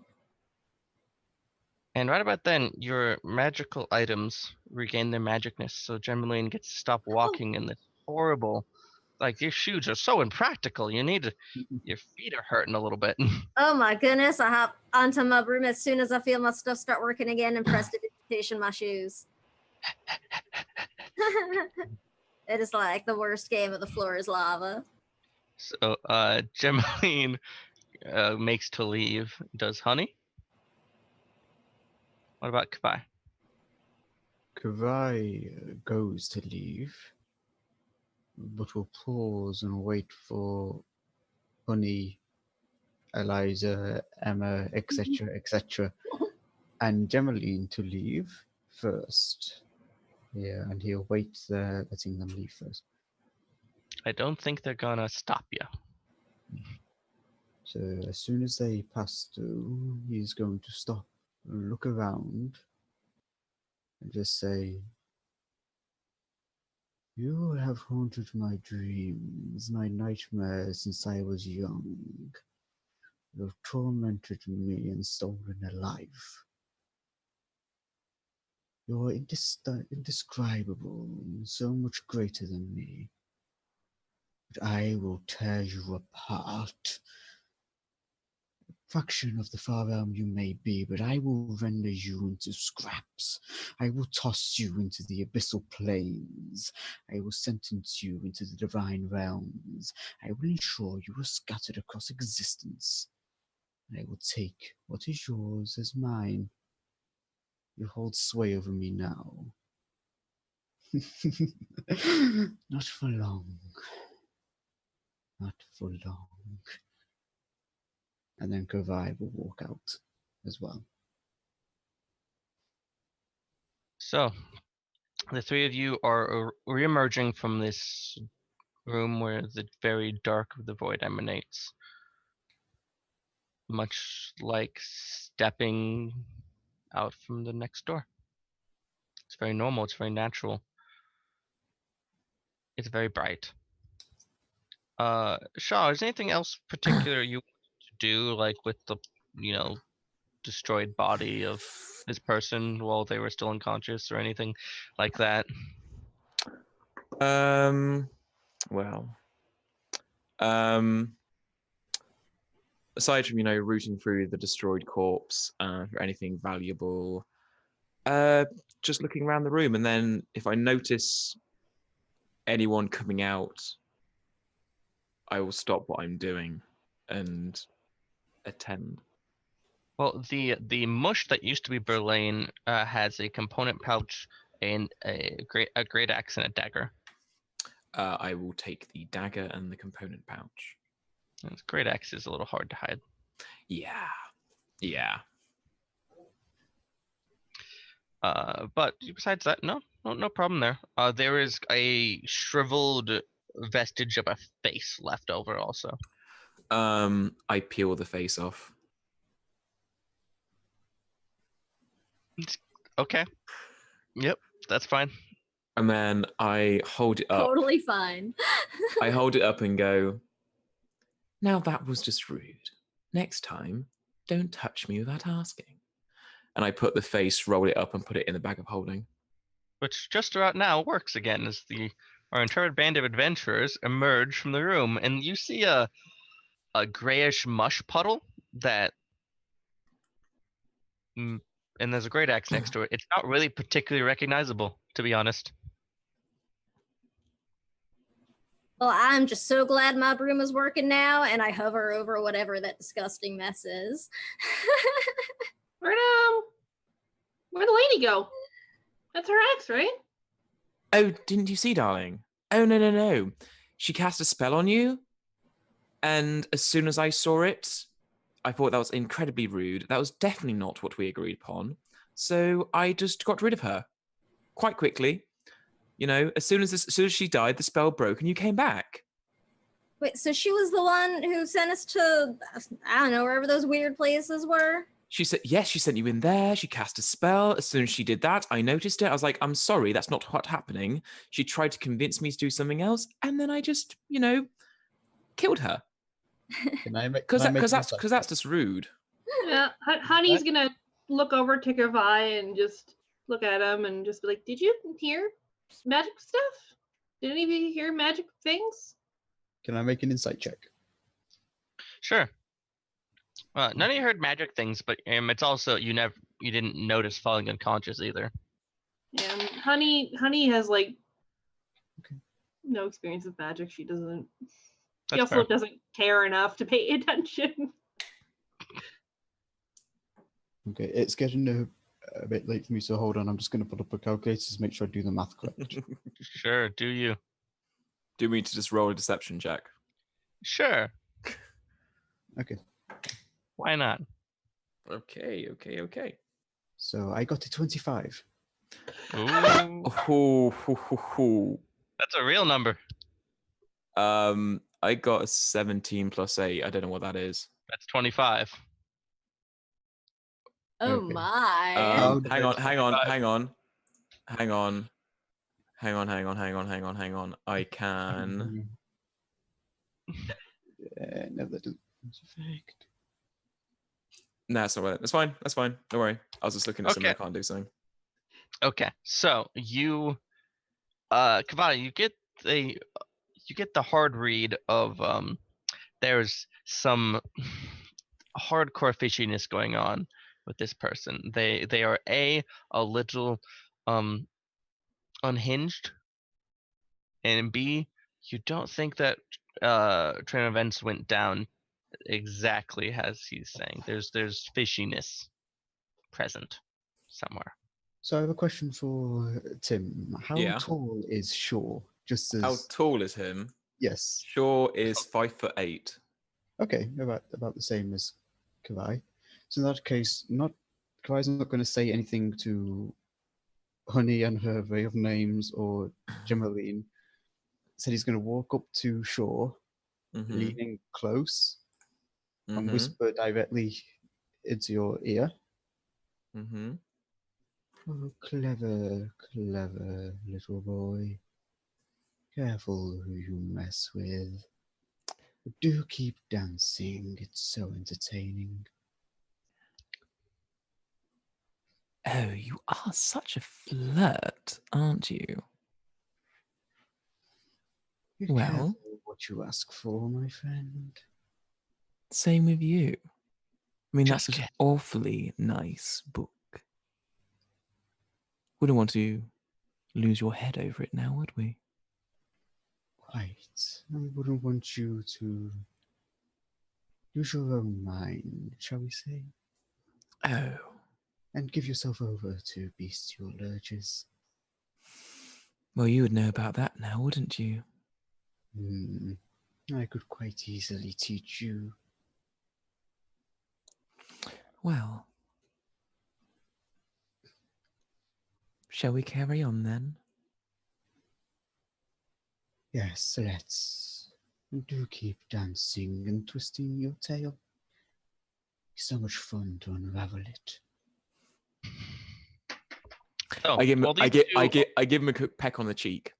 Oh, excellent. So while these two are just getting like intimidatingly close to each other and speaking sultrily into each other's ears, is Gemmaline and Honey doing anything? I mean, they were talking silently, and right before that, I know Honey had been like, "Did anybody see magic happening?" So Gemline's probably just like chatting her ear off about like, "Oh well, I mean, I didn't see anything, but I mean, there's all kinds of possible ways that like that could have been done necessarily without me knowing, and you know, it could have been like this or that, or like just sort of rattling." All right. Boy, I've yeah, got all the telepathic communication. It's everywhere.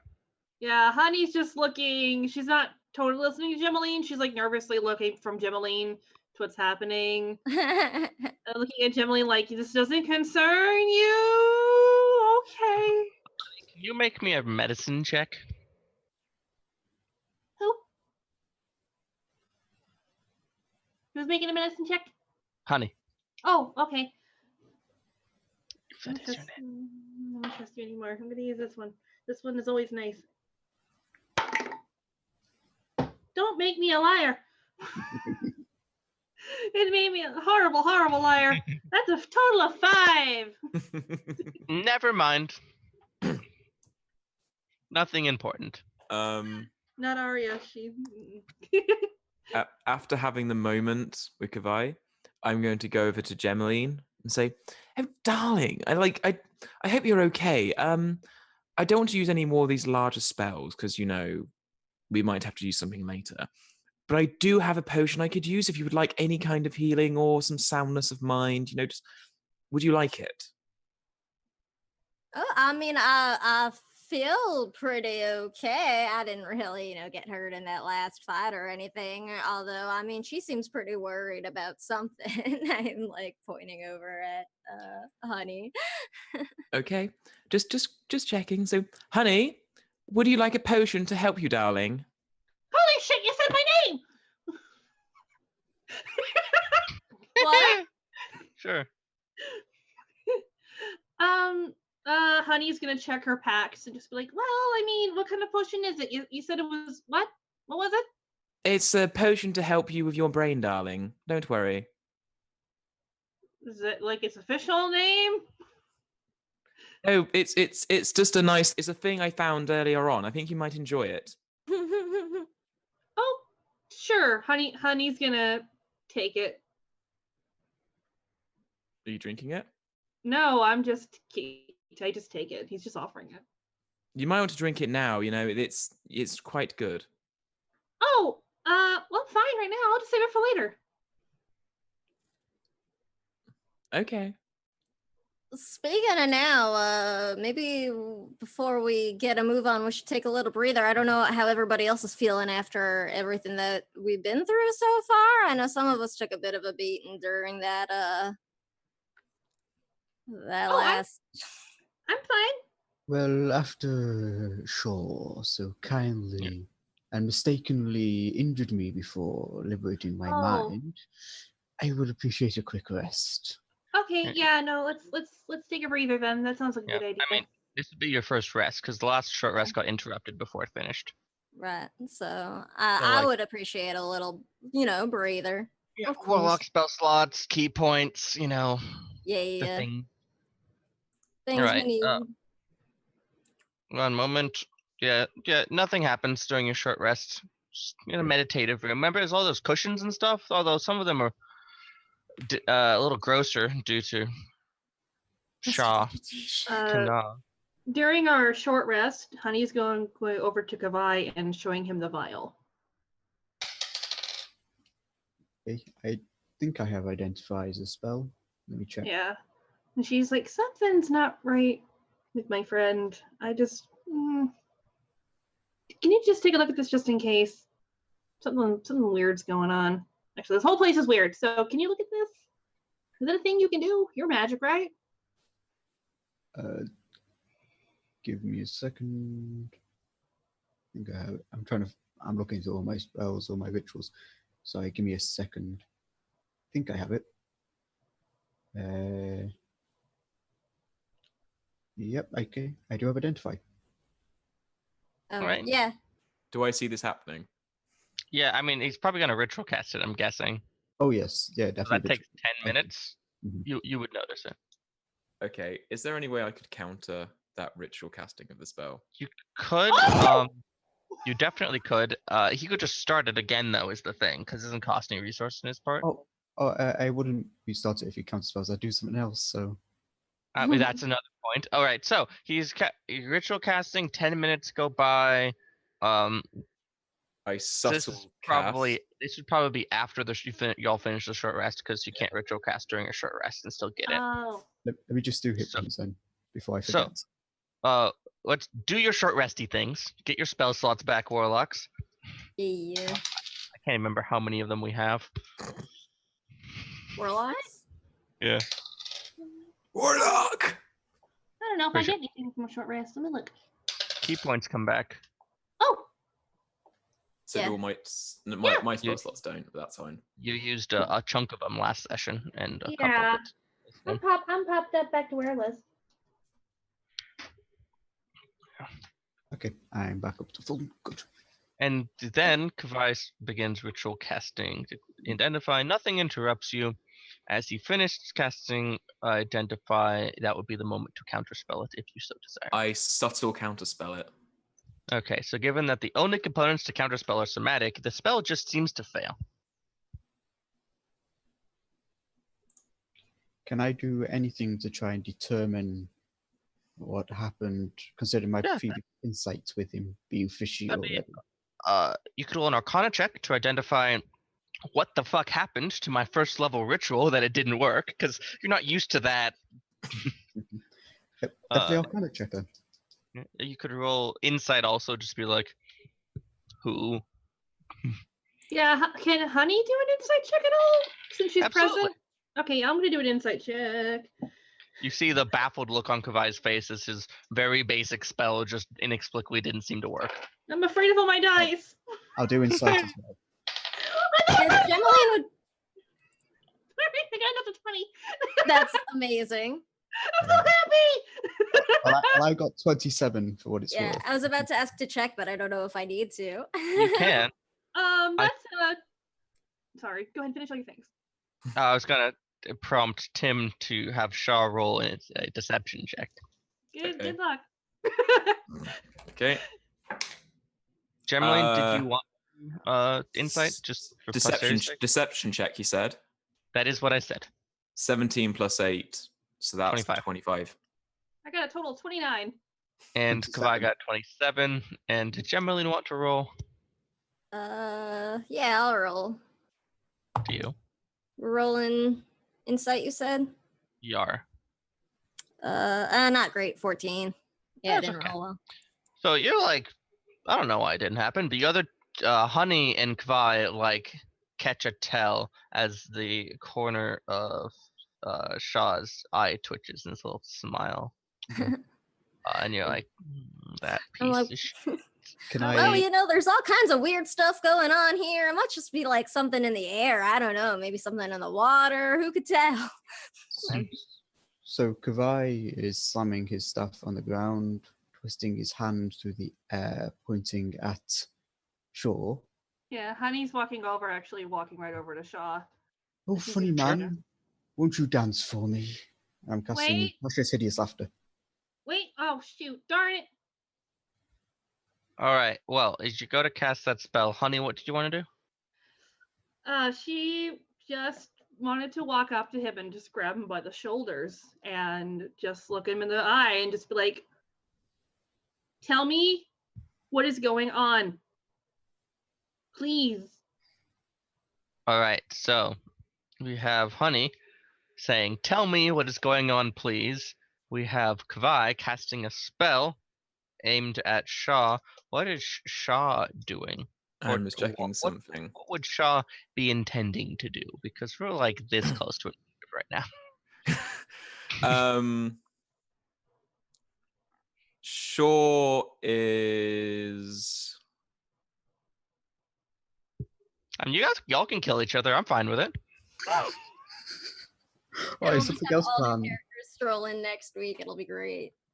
Well, remember, Tim's not coming back next week.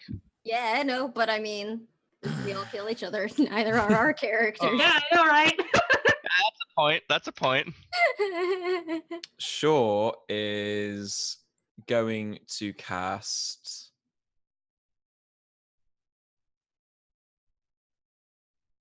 Do I do it? Do I do it? Do I do it? Do I do it? Do I do it? Fuck it, let's do it. As soon as Honey touches Shaw, Shaw's gonna touch her shoulders and cast Inflict Wounds at 7th level. Okay. You're moving to do that. Kavai is going to cast spell at you. Honey has said words to you. What is Gemeline doing? Watching I was like in the middle of like prattling on about like my bad arcana or insight check rather about like what went wrong, and then just like all of this stuff happens. So I honestly think it takes me a moment to like really do anything because it's All just right. like what? Because I didn't see anything that happened. I don't know why anybody is doing Yeah. any of this. Can everybody please roll me initiative?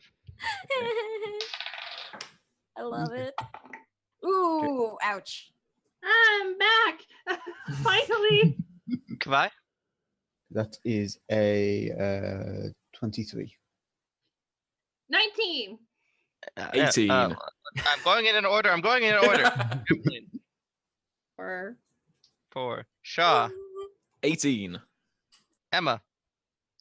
19. Sorry, I was feeling rude when I wrote out the names for the initiative track. At this point, Goodbye. I will respond to anything. Your spell goes off, or given the nature of how mechanics work, you can choose something else if you so desire. Oh no, Tasha said it's after. All right. Shaw, make a wisdom, I want to say save. Yeah, wisdom 19. Oh, this is gonna be fun. I'm just. Hey, with the finding what- plans if this doesn't work, so beware. Don't worry, I'm. This might work. Just saying. Okay. And you said it was a 19, yeah? Yes, D- 19. I'm gonna do Favored by the Gods. If you fail a saving throw or miss with an attack roll, you can roll 2d4 and add it to the total, possibly changing the outcome. Okay, Okay. Do it. come on. Right, hang on. -5. That takes it to what? -5, that'd be 14. Yeah, I still fail it by 1. Okay. Got 13. Ooh. So, Shaw, Taz's laughter caused you to just find everything ridiculously funny as you fall to the ground in cackling belly laughter. Do not touch him, whatever you do. Back away So, from Honey, him now. Honey, you literally see like these dark tendrils begin to Jeez. form out of his hands to reach towards you, and then he just begins giggling and falls over, and it's quite disconcerting. Oh dear. Whoa! What the hell's just happened? Don't touch him. Yeah, Back away honey- now. What did you do? I was going to try to talk to him. And he was going to attack you. Now back away now, and this will be dealt with in a way that will not harm him. What is going on first? Don't harm me. I assume that's my Why is turn. just gonna get so filthy down there? I'm going to assume that's my turn, so. Yes, it is Emma's turn. Well, it's Lahani's turn. Sorry, I'm reading the initiative tracker. I'm sorry. Okay, it's all right. Okay, so Kavai's telling me that Shaw was going to hurt me. Shaw You saw like this darkness come out of his hands at you before Kavai incapacitated him. And Kavai's also saying back away from him, and he'll resolve this peacefully. Okay. Not like Jeez, that made me start giggling too. It's contagious. I love it so much. Make a wisdom. That was a joke. Tim, seriously, I can't stop giggling because of you. It's all fun. No, you're terrible. Okay, All right. honey, I look very confused, and I also look like actually probably very heartbroken because my friend just tried to attack me, and that's really upsetting. So yeah, I'm just gonna put my hands up. I'm gonna walk over to Kavai, maybe partially a little bit behind him, like almost no expression. Just walk over. Steven. Shaw, make a wisdom save. This will be at the end of your turn, by the way. Yeah. Well, I can't do anything else to turn out, can I? So Wisdom 19. Come on, fail. yeah, fail. Gemaline. Come on, so close. Oh my, alright. Well, none of this is exactly ideal now, is it? Is Shaw incapacitated? Yeah. Currently, yes. is. That's what Tostasaurus Laughter does. He is, yes. I think you've Oh, it got the is? same idea as me. I think it I is worth do. noting- Oh, Shaw, I jumped over it. You do What? get to crawl up to 15 feet on your turn if you so desire. 'Cause it Okay. does not block movement. Okay, I'm going to crawl. Actually, no, can I do that? Nah, it's an action to use the command word. Okay, yeah, I'm just gonna, try and crawl slowly towards him, going. Sure. We're all mad down. All right, well, I'm not entirely sure how this will work, but I'll give it a try. I'll just sort of wave my wand and try to create thrall, which allows There's me no save. There's no save for Create Thrall. What? touch an incapacitated humanoid. The creature is then charmed by me until a remove curse spell is cast on it. The charmed condition is removed from it, or I use this feature again. I can communicate telepathically with the charmed creature as long as the two of us are on the same plane of existence. And I drop concentration on Hideous Laughter. So, just reading this feature for myself for a moment. I am proud, team. I have never seen that class feature be used. I am a proud DM. This is why Great Old One Warlocks are my favorite class.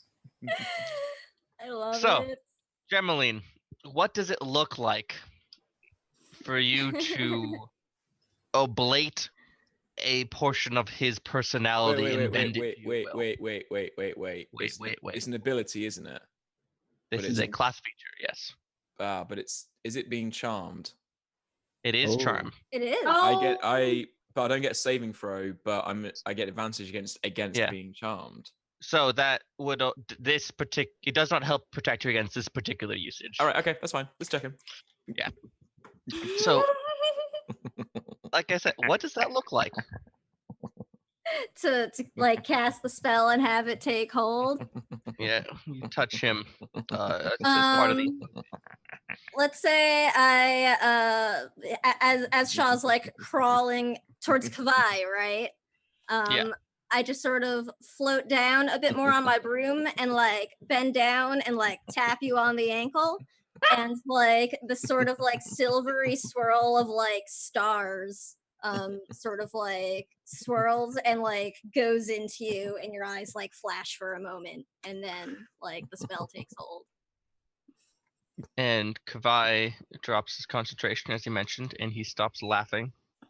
And Shaw, you find yourself to hold Gemaline in just the utmost of regard. Her words are absolutely to be listened to. Would you be so kind, Gemaline, to question sure as to his actions and intent and as to that potion. And thank you for working with me on this, by the way.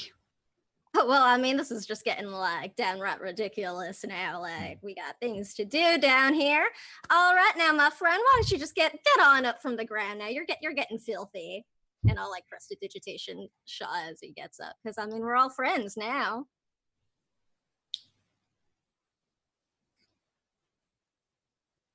Sure. He seems to be. You see from the look in his eyes, it's just part of him that isn't there anymore. Ooh. Well, this just is not quite right. I just sort of like snap at him, like, are you there? Not like you know, server or asshole or whatever. Yeah. But, you know, just kind of like a hey, like responding. Sure. I will just like dart my head towards Gemaline. You know, I haven't actually done this before, but I'm pretty sure this ain't right. Oh no, this is not the usual effect, and that's why I thanked you for helping me. I got to keep my own little thrall operating above surface. So thank you for. Oh yeah, whatever. So he does have to listen to what you tell him to do, roughly speaking. Charmed is Oh my goodness, this is so ridiculous. a little squeaky. But is there anything you actually want him to do?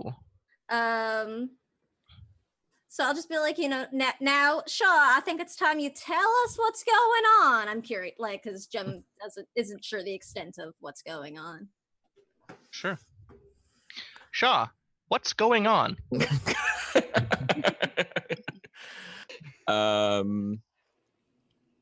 Do you want me to talk as what's going on in my head, or out loud, or? I feel like this is the moment where Shaw shares what's going on in his head. Well, as you know, darlings, it's all fun. Came down here, left home, you know. It's all good. Come down, have a nice adventure, you know. Meet you all, kill that horrid little scorpion man. Ventured off a bit, you know. We all planned things, you know, to go above, to go have fun, to be bright and shiny, happy people. But you know where I'm from, don't you? I'm from Menzo Menzoberranzan, you know. I'm of House Zorelian. Zorelian, you know. We're all little mad there. So I left on a bright and shiny, happy day, looking for the light inside everybody. And you know what I found? Nothing. No light, anyone. No light in anyone at all. Everyone is pitch black inside.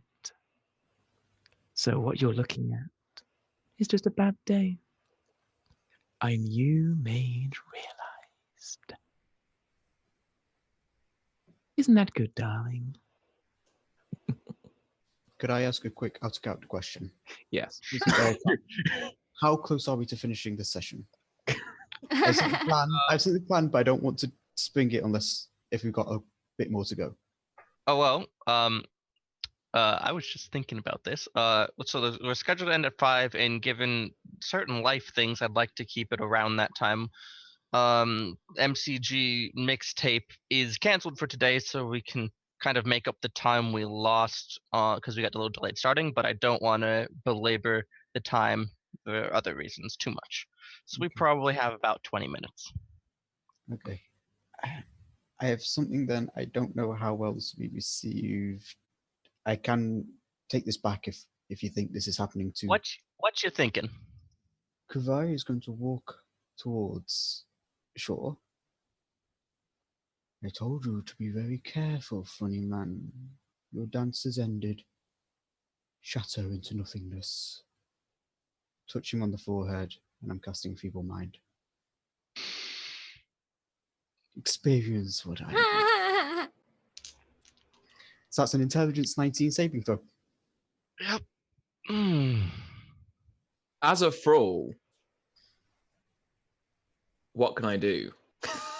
You can still act in self-defense. So charmed. So I'm giving the ability create thrall a little more space because in the book it's a little bare.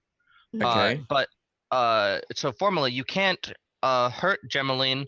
She gets advantage to influence you, and I'm kind of expanding on that. That given that it's a thrall, you have to listen to what she does. You can still act in self-defense. You can still choose Okay. to do things on volition. It's just if she says no, you have to listen. Okay, I'm going to counter spell at 7th level. This is an Okay. 8th level spell, so you need to roll. Is that correct? Yeah. Yes. Yeah. So 8th level spell. So you need to roll d20, add your charisma modifier. You need a 18. Okay.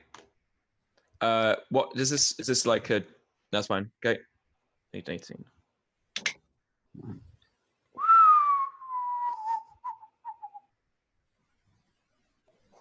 Okay, so I rolled an 11 plus 11.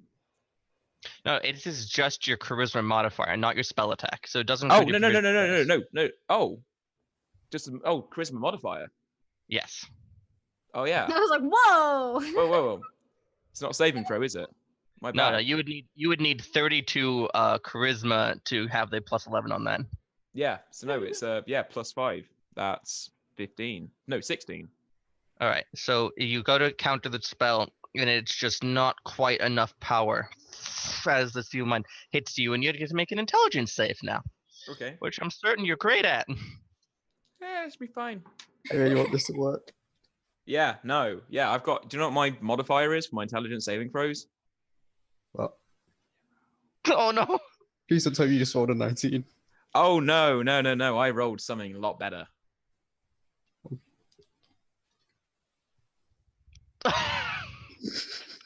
2. Oh, All Tim, right. I'm so sorry. I'm so sorry. So- anyway. We'll fix it when we get out of here.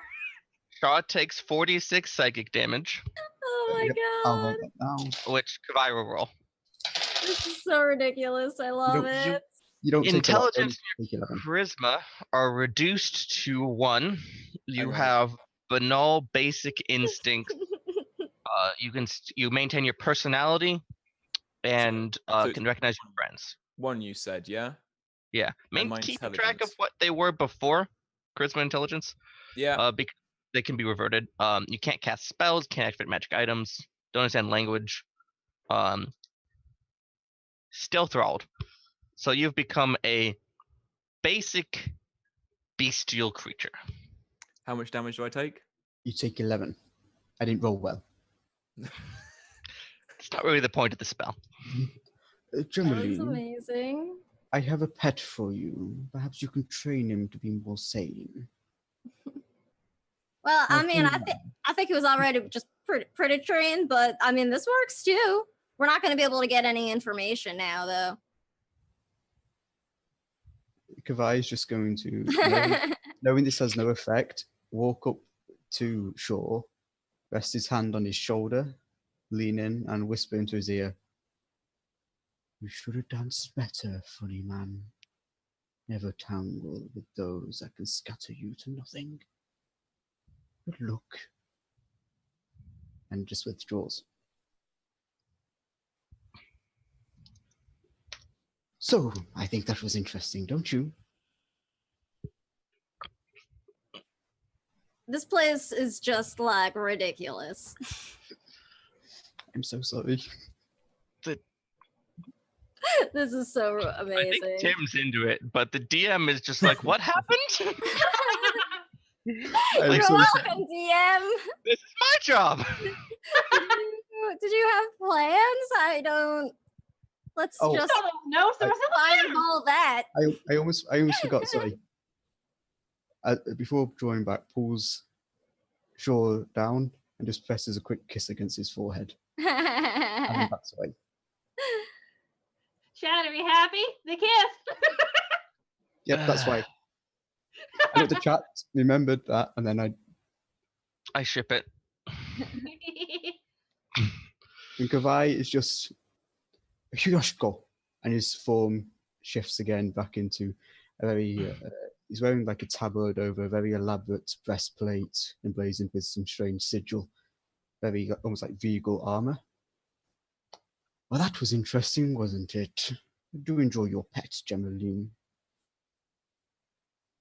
I mean, I'm sure it'll be useful to have, I don't know, extra person with us down here, but I really wish we would have been able to question him a little bit first. I think in his state he was a bit too lost. There is a bit of Maybe. beauty to insanity, a deeper understanding, but going a bit too deep, a bit too far. Well, You no love it. use crying over spilled potions. We should probably try and figure out what we need to do next. Oh, speaking Well- of potions, sits down, identify on the potion. Sure. Oh yeah, Uh, good idea. What was the damn potion? Love potion. Filter of love. I love it. I imagine on the side of the bottle's little inscription says number 9. I'm so glad that Honey didn't drink that. That would have been bad. Bad. I'm so glad Jem didn't drink that. She's only 19. Oh my god, I love it. Or no, I'm 20 now. Aged Okay. up 1 year. Still. Well, technically of age for me in my country, so. Yeah. So Oh, God. you take a moment to take stock of the situation. I guess this, hey, I don't need to find a way to get shot out of here for next session anymore. Sam took care of it for me. This is why I wanted to check we weren't too far away, just because I knew. The Sams took care of it. That was like a Yeah. warlock like team effort right there. Feel so Oh. bad for Honey. Oh, and sorry. Kavai is going to send a thought to the surface, to his thrall, Yeah. and command them to start investigating what Shaw was talking about. Any similar accounts popping up over Sure. the years. Weird things are happening on the surface right now because of the influence of the void above. So there's plenty to research. So Wait, who you- this thrall is, by the way, feel free to make it whoever you want. yeah, it doesn't. Yes, Yeah, I get it. It's a narrative device. Yeah. It's just Um. thrall. That's all they are. So you take stock of the situation. Well, you're still in. There's nothing stopping you from venturing down. Fun fact: on your walk over, Berlin would have brought you by the stairs, heading down. Okay. So there's nothing stopping you from going down to the 3rd tier and going to fight, the Death Knights and a Draco Lich and an Illithid Lich and everything else. Hmm. like you do. So right now, are we in a hallway, right? And then Yeah, like the room that we were unconscious in? So there's a room that you're unconscious in, which is through a secret door you left open, unless you decide to close it. There's a meditation room with a bunch of cushions. It's actually probably the most comfortable room you've come by. And then you can exit there to the Shrine of Torm, and off of that is the staircase down. Oh, sorry. I just realized I probably should have mentioned this when you said magic items came back. That tablet is Yeah. in the bag of holding. Sure. Just as a, so I'm not carrying it around. It's in the bag. I'm just For now. gonna, for good measure, detect magic and do like a little tour around and see if there's like, I don't know, anything untoward going on or something that lights up that maybe might be pretty. I feel like distracting from that for a moment, because like I looked at Tim again. It's amazing. We love you, Tim. Not that it's a fairly empty gesture at this point, but I'd like to give Tim inspiration. Yeah, Tim, I'm afraid your face is gonna get stuck like that. Like how you tell the kids, like, stop making the faces, you're gonna get stuck. Inspiration. Yeah. Well, technically, you can still attack just physically, and you consider Gemaline your best friend. So, guard dog. Piffles. The sad thing is, Gemeline still doesn't remember anything of Shaw from before, like when we met originally. So, like, this is so sad Yeah. I'm so sorry. So, in the best way. Should I describe As what Honey's doing probably- right now? as probably our last action for this session, do you want to descend down into madness one more level? I mean, might as well. Oh yes. Honey's already left. I will gesture for my best friend Shaw to, go in first, just in case.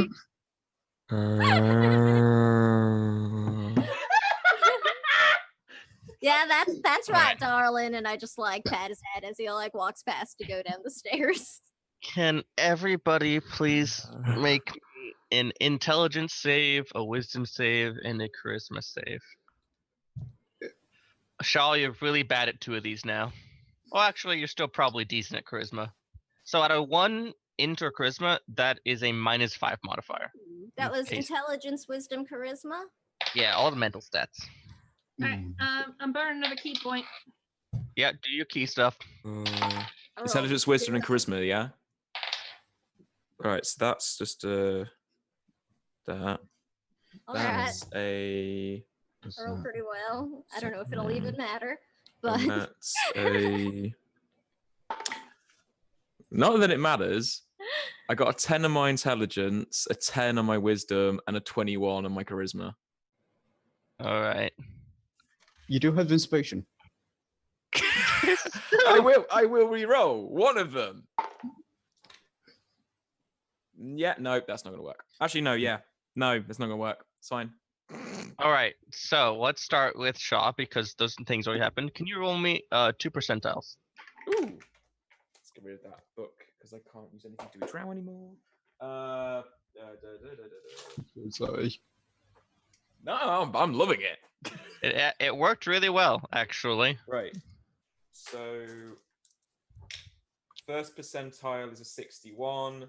Second percentile is a 46. All right. So 2 things happen. First of all, you believe that there's only one person in this world that you can trust, and it is Gemeline. Okay. And that Gemeline has you form a maladaptive attachment to her, so you are of disadvantage on all attack rolls, ability checks, and saving throws while more than 30 feet away from her. Oh, Oh god. oh my. oh, jeez.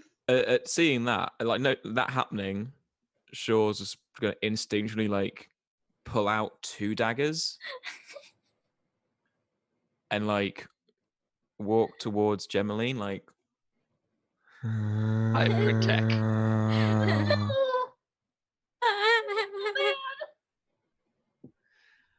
Oh, Fine. I really hope that Val comes next week. Alright, let's go to Kavai.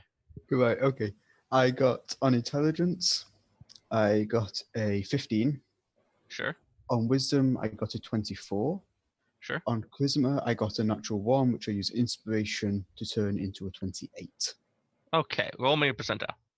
Yep, will do. Where are my percentiles? There they are. That is a 77.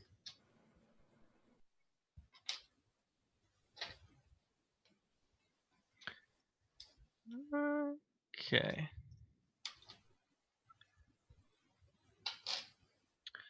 So you gain the flaw. I am convinced that powerful enemies are hunting me, and their agents are everywhere I go. I'm sure they're watching me all the time. Okay, that's not exactly unusual for Kavai. I can I was re-roll gonna if say, you that want. sounds like normal. Yeah. Yeah, If you that want, happens sometimes. I'm happy to re-roll it and get something else. Oh, that's fine. sure? Out of the corner of your eye, you think you see one of those eyes up here, but as you turn to look at it, it's just nothing there. Okay. And honey, Yeah. So intelligence, I got a 27. solid. Wisdom, I got 24. Also solid. Monks. Charisma, I got 26. All right, so Monks. Monks. successes, you are lifted of the madness of last time, Ooh. and you can now regain. You have all your memories. You are an unafflicted person. No one else could remember your name, but you're. Okay. That's great. And Gemeline. Doesn't help a broken heart. Aw. I rolled a 17 intelligence, a 29 wisdom, and a 31 charisma. 31. Yeah, I rolled a 19. You also succeed in all of them, and you have all your memories back into the past. You suddenly recognize who Shaw is. I'm like, ah! Like Gemily just like screams, like totally at top of her lungs as like everything comes rushing back, and she just sees like feeble-minded, brainwashed, also trying to murder us, Shaw, after like everything that happened, because that's just like a ton of fucking mixed signals going on there. As Gemeline screams, Shaw thinks that she's being attacked and will attack the nearest person with 2 daggers. Okay. Oh crap, that'd be me, because I'm running right over to her to make sure she's okay. All right, so yeah, Gemeline screams. Honey runs over to grab her to make sure she's okay, and Shaw just goes stab. Oh my god, what a comedy of errors. I love it. 20s. Here we go. Yeah. See if he hit. That'd be to 22. I'm not gonna hit. I got -1 to my strength. Come on. You But can use daggers are dash. steps. Oh, I can. Yeah, still not gonna hit. It's 10. No. Okay. Second yeah, attack. Offhand. Can I just like catch his wrists? Yeah, he's going to engage in 2-weapon fighting. Yeah, you grab him and ward him off. Ah. Stop that. I'm already upset enough as it is. I hate doing this, and I hate you right now. Gemeline, are you going to in your state have the presence of mind to call him off? Yeah, like after like when he goes Yeah. to actually attack Alep, like, oh wait, stop it, please.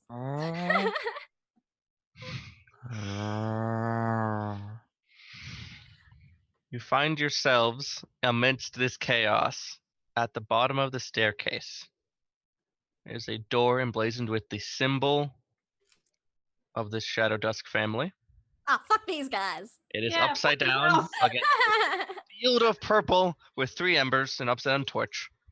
Across the top, upside down, there is the phrase, their old family motto, no secrets without truth. And at the bottom, or right side up, it says, we do not fear the darkness.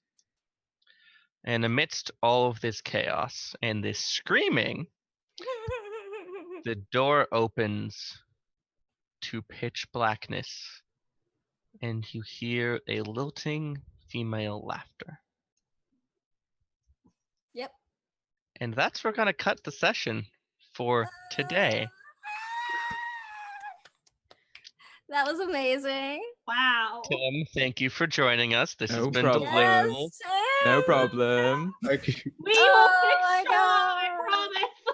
What was Shaw like in the past? Because Amazing. We were like total BFFs. It was the best. Yeah. He has like such a good fashion sense and is just so like totally sweet. And like Shaw like definitely like hated dirt as well. So like him and Gemeline were basically like casting precipitation on each other to basically clean each other.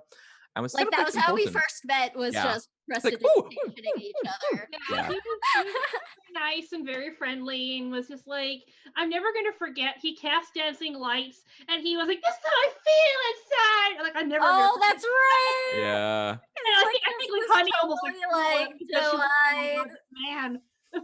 just this doe-eyed like drow who's like such a cinnamon roll. No Yeah. more. Mm. The dazzle cinnamon roll. No Yep. more. Oh. He's a pretty fucked up cinnamon roll now, Yeah. Uh-huh. honest. Yeah.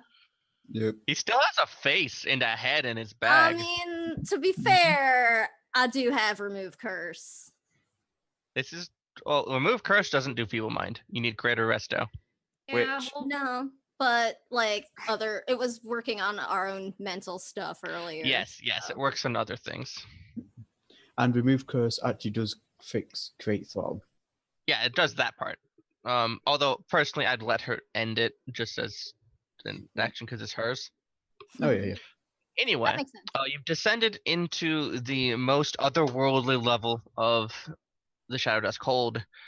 Things are going to get dark, and you're probably going to be fighting some things. So be ready for that. Hopefully, we'll have another player joining us. Let's sign off as we go through, talk about who we are, what we got going, and why don't we say our favorite part of the session so far?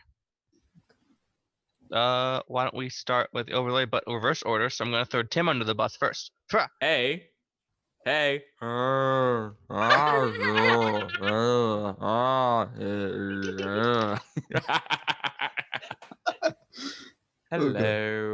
you I'm- the ending of Buffy the Vampire Slayer? I'm the ending of One Flew Over the Cuckoo Nest. Hi everyone, I'm Tim. I'm at Anonmoth on most parts of the social interweb. I love bringing back Shaw, but I just love like Honey and Gem's reactions in particular because I've been played with them before with his characters. It's fun to like not have those reactions, but also Sam, mate, love you. I love Shaw. I don't know Shaw before, but I love this show. Yes.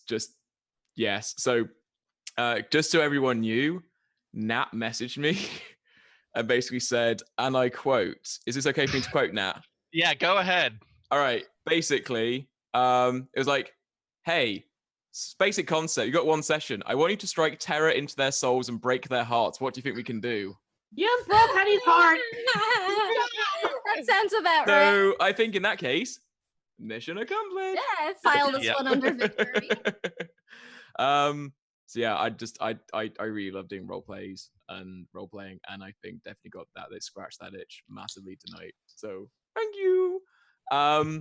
You can catch me on most places on the social interweb at Anonmoth, and you can catch me tomorrow at 1 p.m. Central Time over on Encounter Roleplay. Today's a Thursday, isn't it? Yes. Today's Thursday. Tomorrow, Fridays, I'm going to be over on Encounter Roleplay, and I'm going to be playing the Wizard Jerome as we go through Greyhawk. We ended the last session. We're basically being told that everyone is dead, and we've got to go report somewhere. And we watched our commander walk off into a certain death after lots of things happened in the last episode, which is like, oh, okay. So yeah, I'll be there tomorrow. Ding. All right, now we're going to go up and hear from Samuel. Yep, so I'm Sam, or Samuel. I can be found on Twitter as Eldritch Warlock, where I mainly just tweet and retweet where I will be appearing on the internet. Speaking of, I obviously will be here for another 2 Thursdays, continuing this wonderful adventure. I can also be found over on the RPG Lab on Mondays at 7 p.m. BST, that's British Summertime, where I play the Warlock again, because I am obsessed with Warlocks, Lycium Grim. Let's see, I'll be found here on Variant Roles on Sunday at 8 p.m. Eastern, where I will be DMing a 6-session homebrewed mini campaign of my own creation, which I am very much looking forward to, called The Old Myths. Ooh. But as for my favorite moment of this game, I have favorite moments. 3 of them, basically. One of them is Tim's wonderful decision to have Shaw cast Inflict Wounds straight out the gate. I just loved it. It set the tone immediately for how Kavai viewed him. Second one was definitely the moment with the tablet. Getting to experience that, and Kavai's little section at the end of that whole thing. That I love that because it allowed me to explore Kavai a little bit in my head, go delve into his character a bit deeper. And my final favorite moment is me casting Feeble Mind, because as soon as Shaw cast Inflict Wounds that first time, my immediate reaction was, I want to cast Feeble Mind on you. So I'm so glad I got to do it. I'm so glad. Nice. All All right, and then other than that, I loved all the RP, the wonderful moments in between. we're gonna head to the left to Liz. Hi. I'm Liz Hirsch. Nat, you look confused as to how that's my name. Not confused. We've been calling you a dozen different ones. I for the know, past I 3 know. hours. Let's stick with Eliza because that's close to my name. I think it'll be easier for everybody. Eliza. Yeah, then I get to do And that Peggy. too. Anyway, hi. I'm Liz Hirsch. I'm known as Ryu Red Wings all over the internet. You can find me on Twitter at Ryu Red Wings 2. You can also, I'm going to be here for the next 2 Thursdays. I believe we got 2 more. These are the 2 or 3 more sessions, I think, this. I'm going to be here, over here in Variant Roles. I am also over on the Greyhawk channel, along with Sam, when we are doing Saltmarsh stories on the 1st and 3rd Fridays at 8 p.m. Next month, our next session is going to be on July 5th at 8 p.m. So please come watch. Our party may have found out that there's a Kraken somewhere. Ooh. And Like, there's I dead forgot to people in mention the that. ocean. You can also find me on Patreon. I talk about my art process over there. I talk about the all the D&D homebrew stuff that I make for my own home campaign and things like that. It's awful fun. Other than that, yeah, that's me. Favorite moments for the session.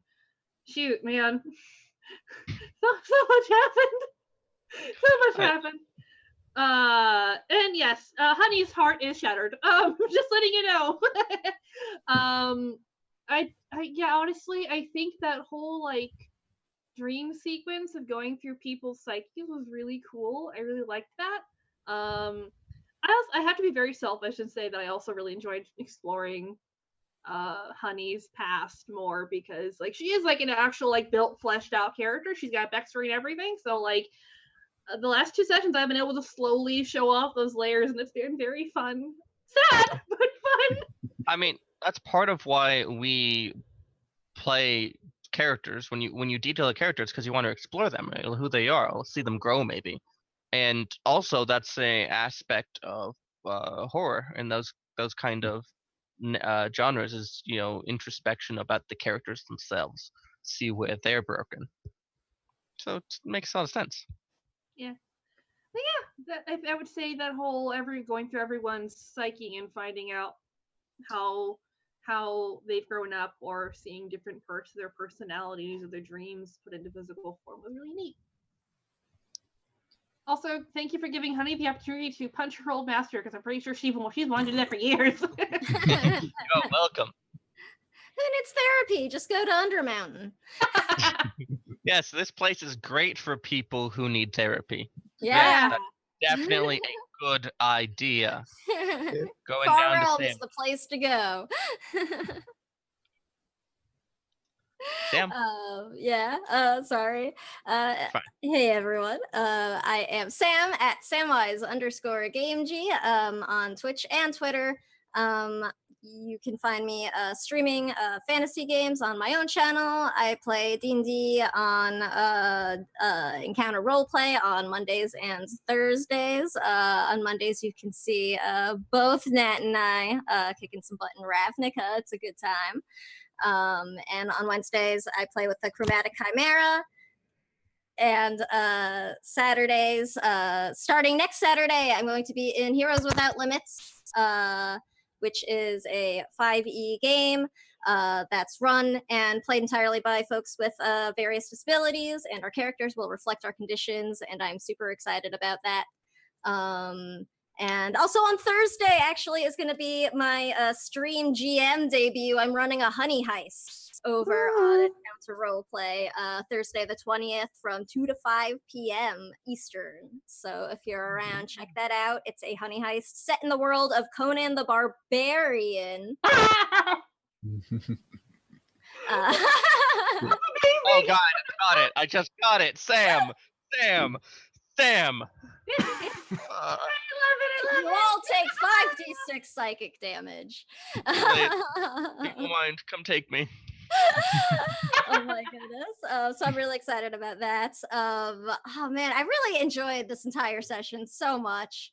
I think one of my favorite moments was just when it came sort of full circle for Gemaline to get her memories back, like right at the end, and get to sort of see like the ramifications of what happened with Shaw and everything, because that is just ridiculous. It was a lot of fun. They're That very was yeah, she's a very selfish character. So it's fun to see like, immediate terrible consequences to like everything that I do and have done or will do. And It- I like it. Do you think that Gemaline will grow as a response to this? She probably finally would. She's definitely grown a little bit since the last game, even. Not necessarily in good ways, but, growth still happens in a direction.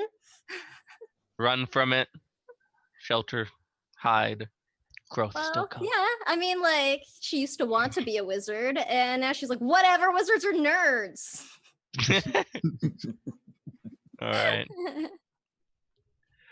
Hi, I'm Nat. You can find me at CrimeNat on Twitter. I am the Tuesday DM. Yesterday, I produce a publication for RPG Kitchen monthly. Yesterday, our June issue came out. It has some wonderful content honoring Pride and delving into the void. Some of it is from our lovely Samwise Gamgee right here. And also some beautiful void spells that I was thinking about using a couple of this session, but you guys never fought anything. That was mine. So it didn't come up. Just each other. Just each other. So maybe next session. You can go check that out. Also, submissions are open for our next 2 months in publications alongside that. Normally we put them out about a week spaced apart, but this issue, the June issue, got delayed by about a week, so we're putting it out at the same time. So if you want to see your work represented and shown off in that space, I got a form. It's in the thread on my pinned tweet. Check it out. I want to see your shit. Very simple and it's so much fun, and Nat is a great editor. Just saying. Truth. He's the Truth. best. Truth. Oh fuck!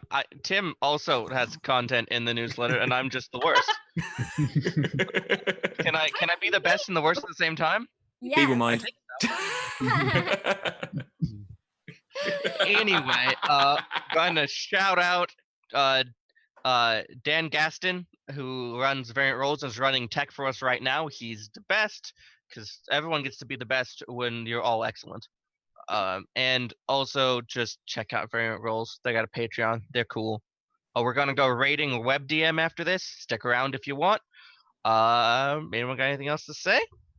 Thank you for being awesome. Come check out Pride Brunch Saturday here at noon Easter. Brunch. Pride brunch, pride brunch, pride brunch. Yeah. Something. All right. See ya, friends. Yeah. Bye. Yeah.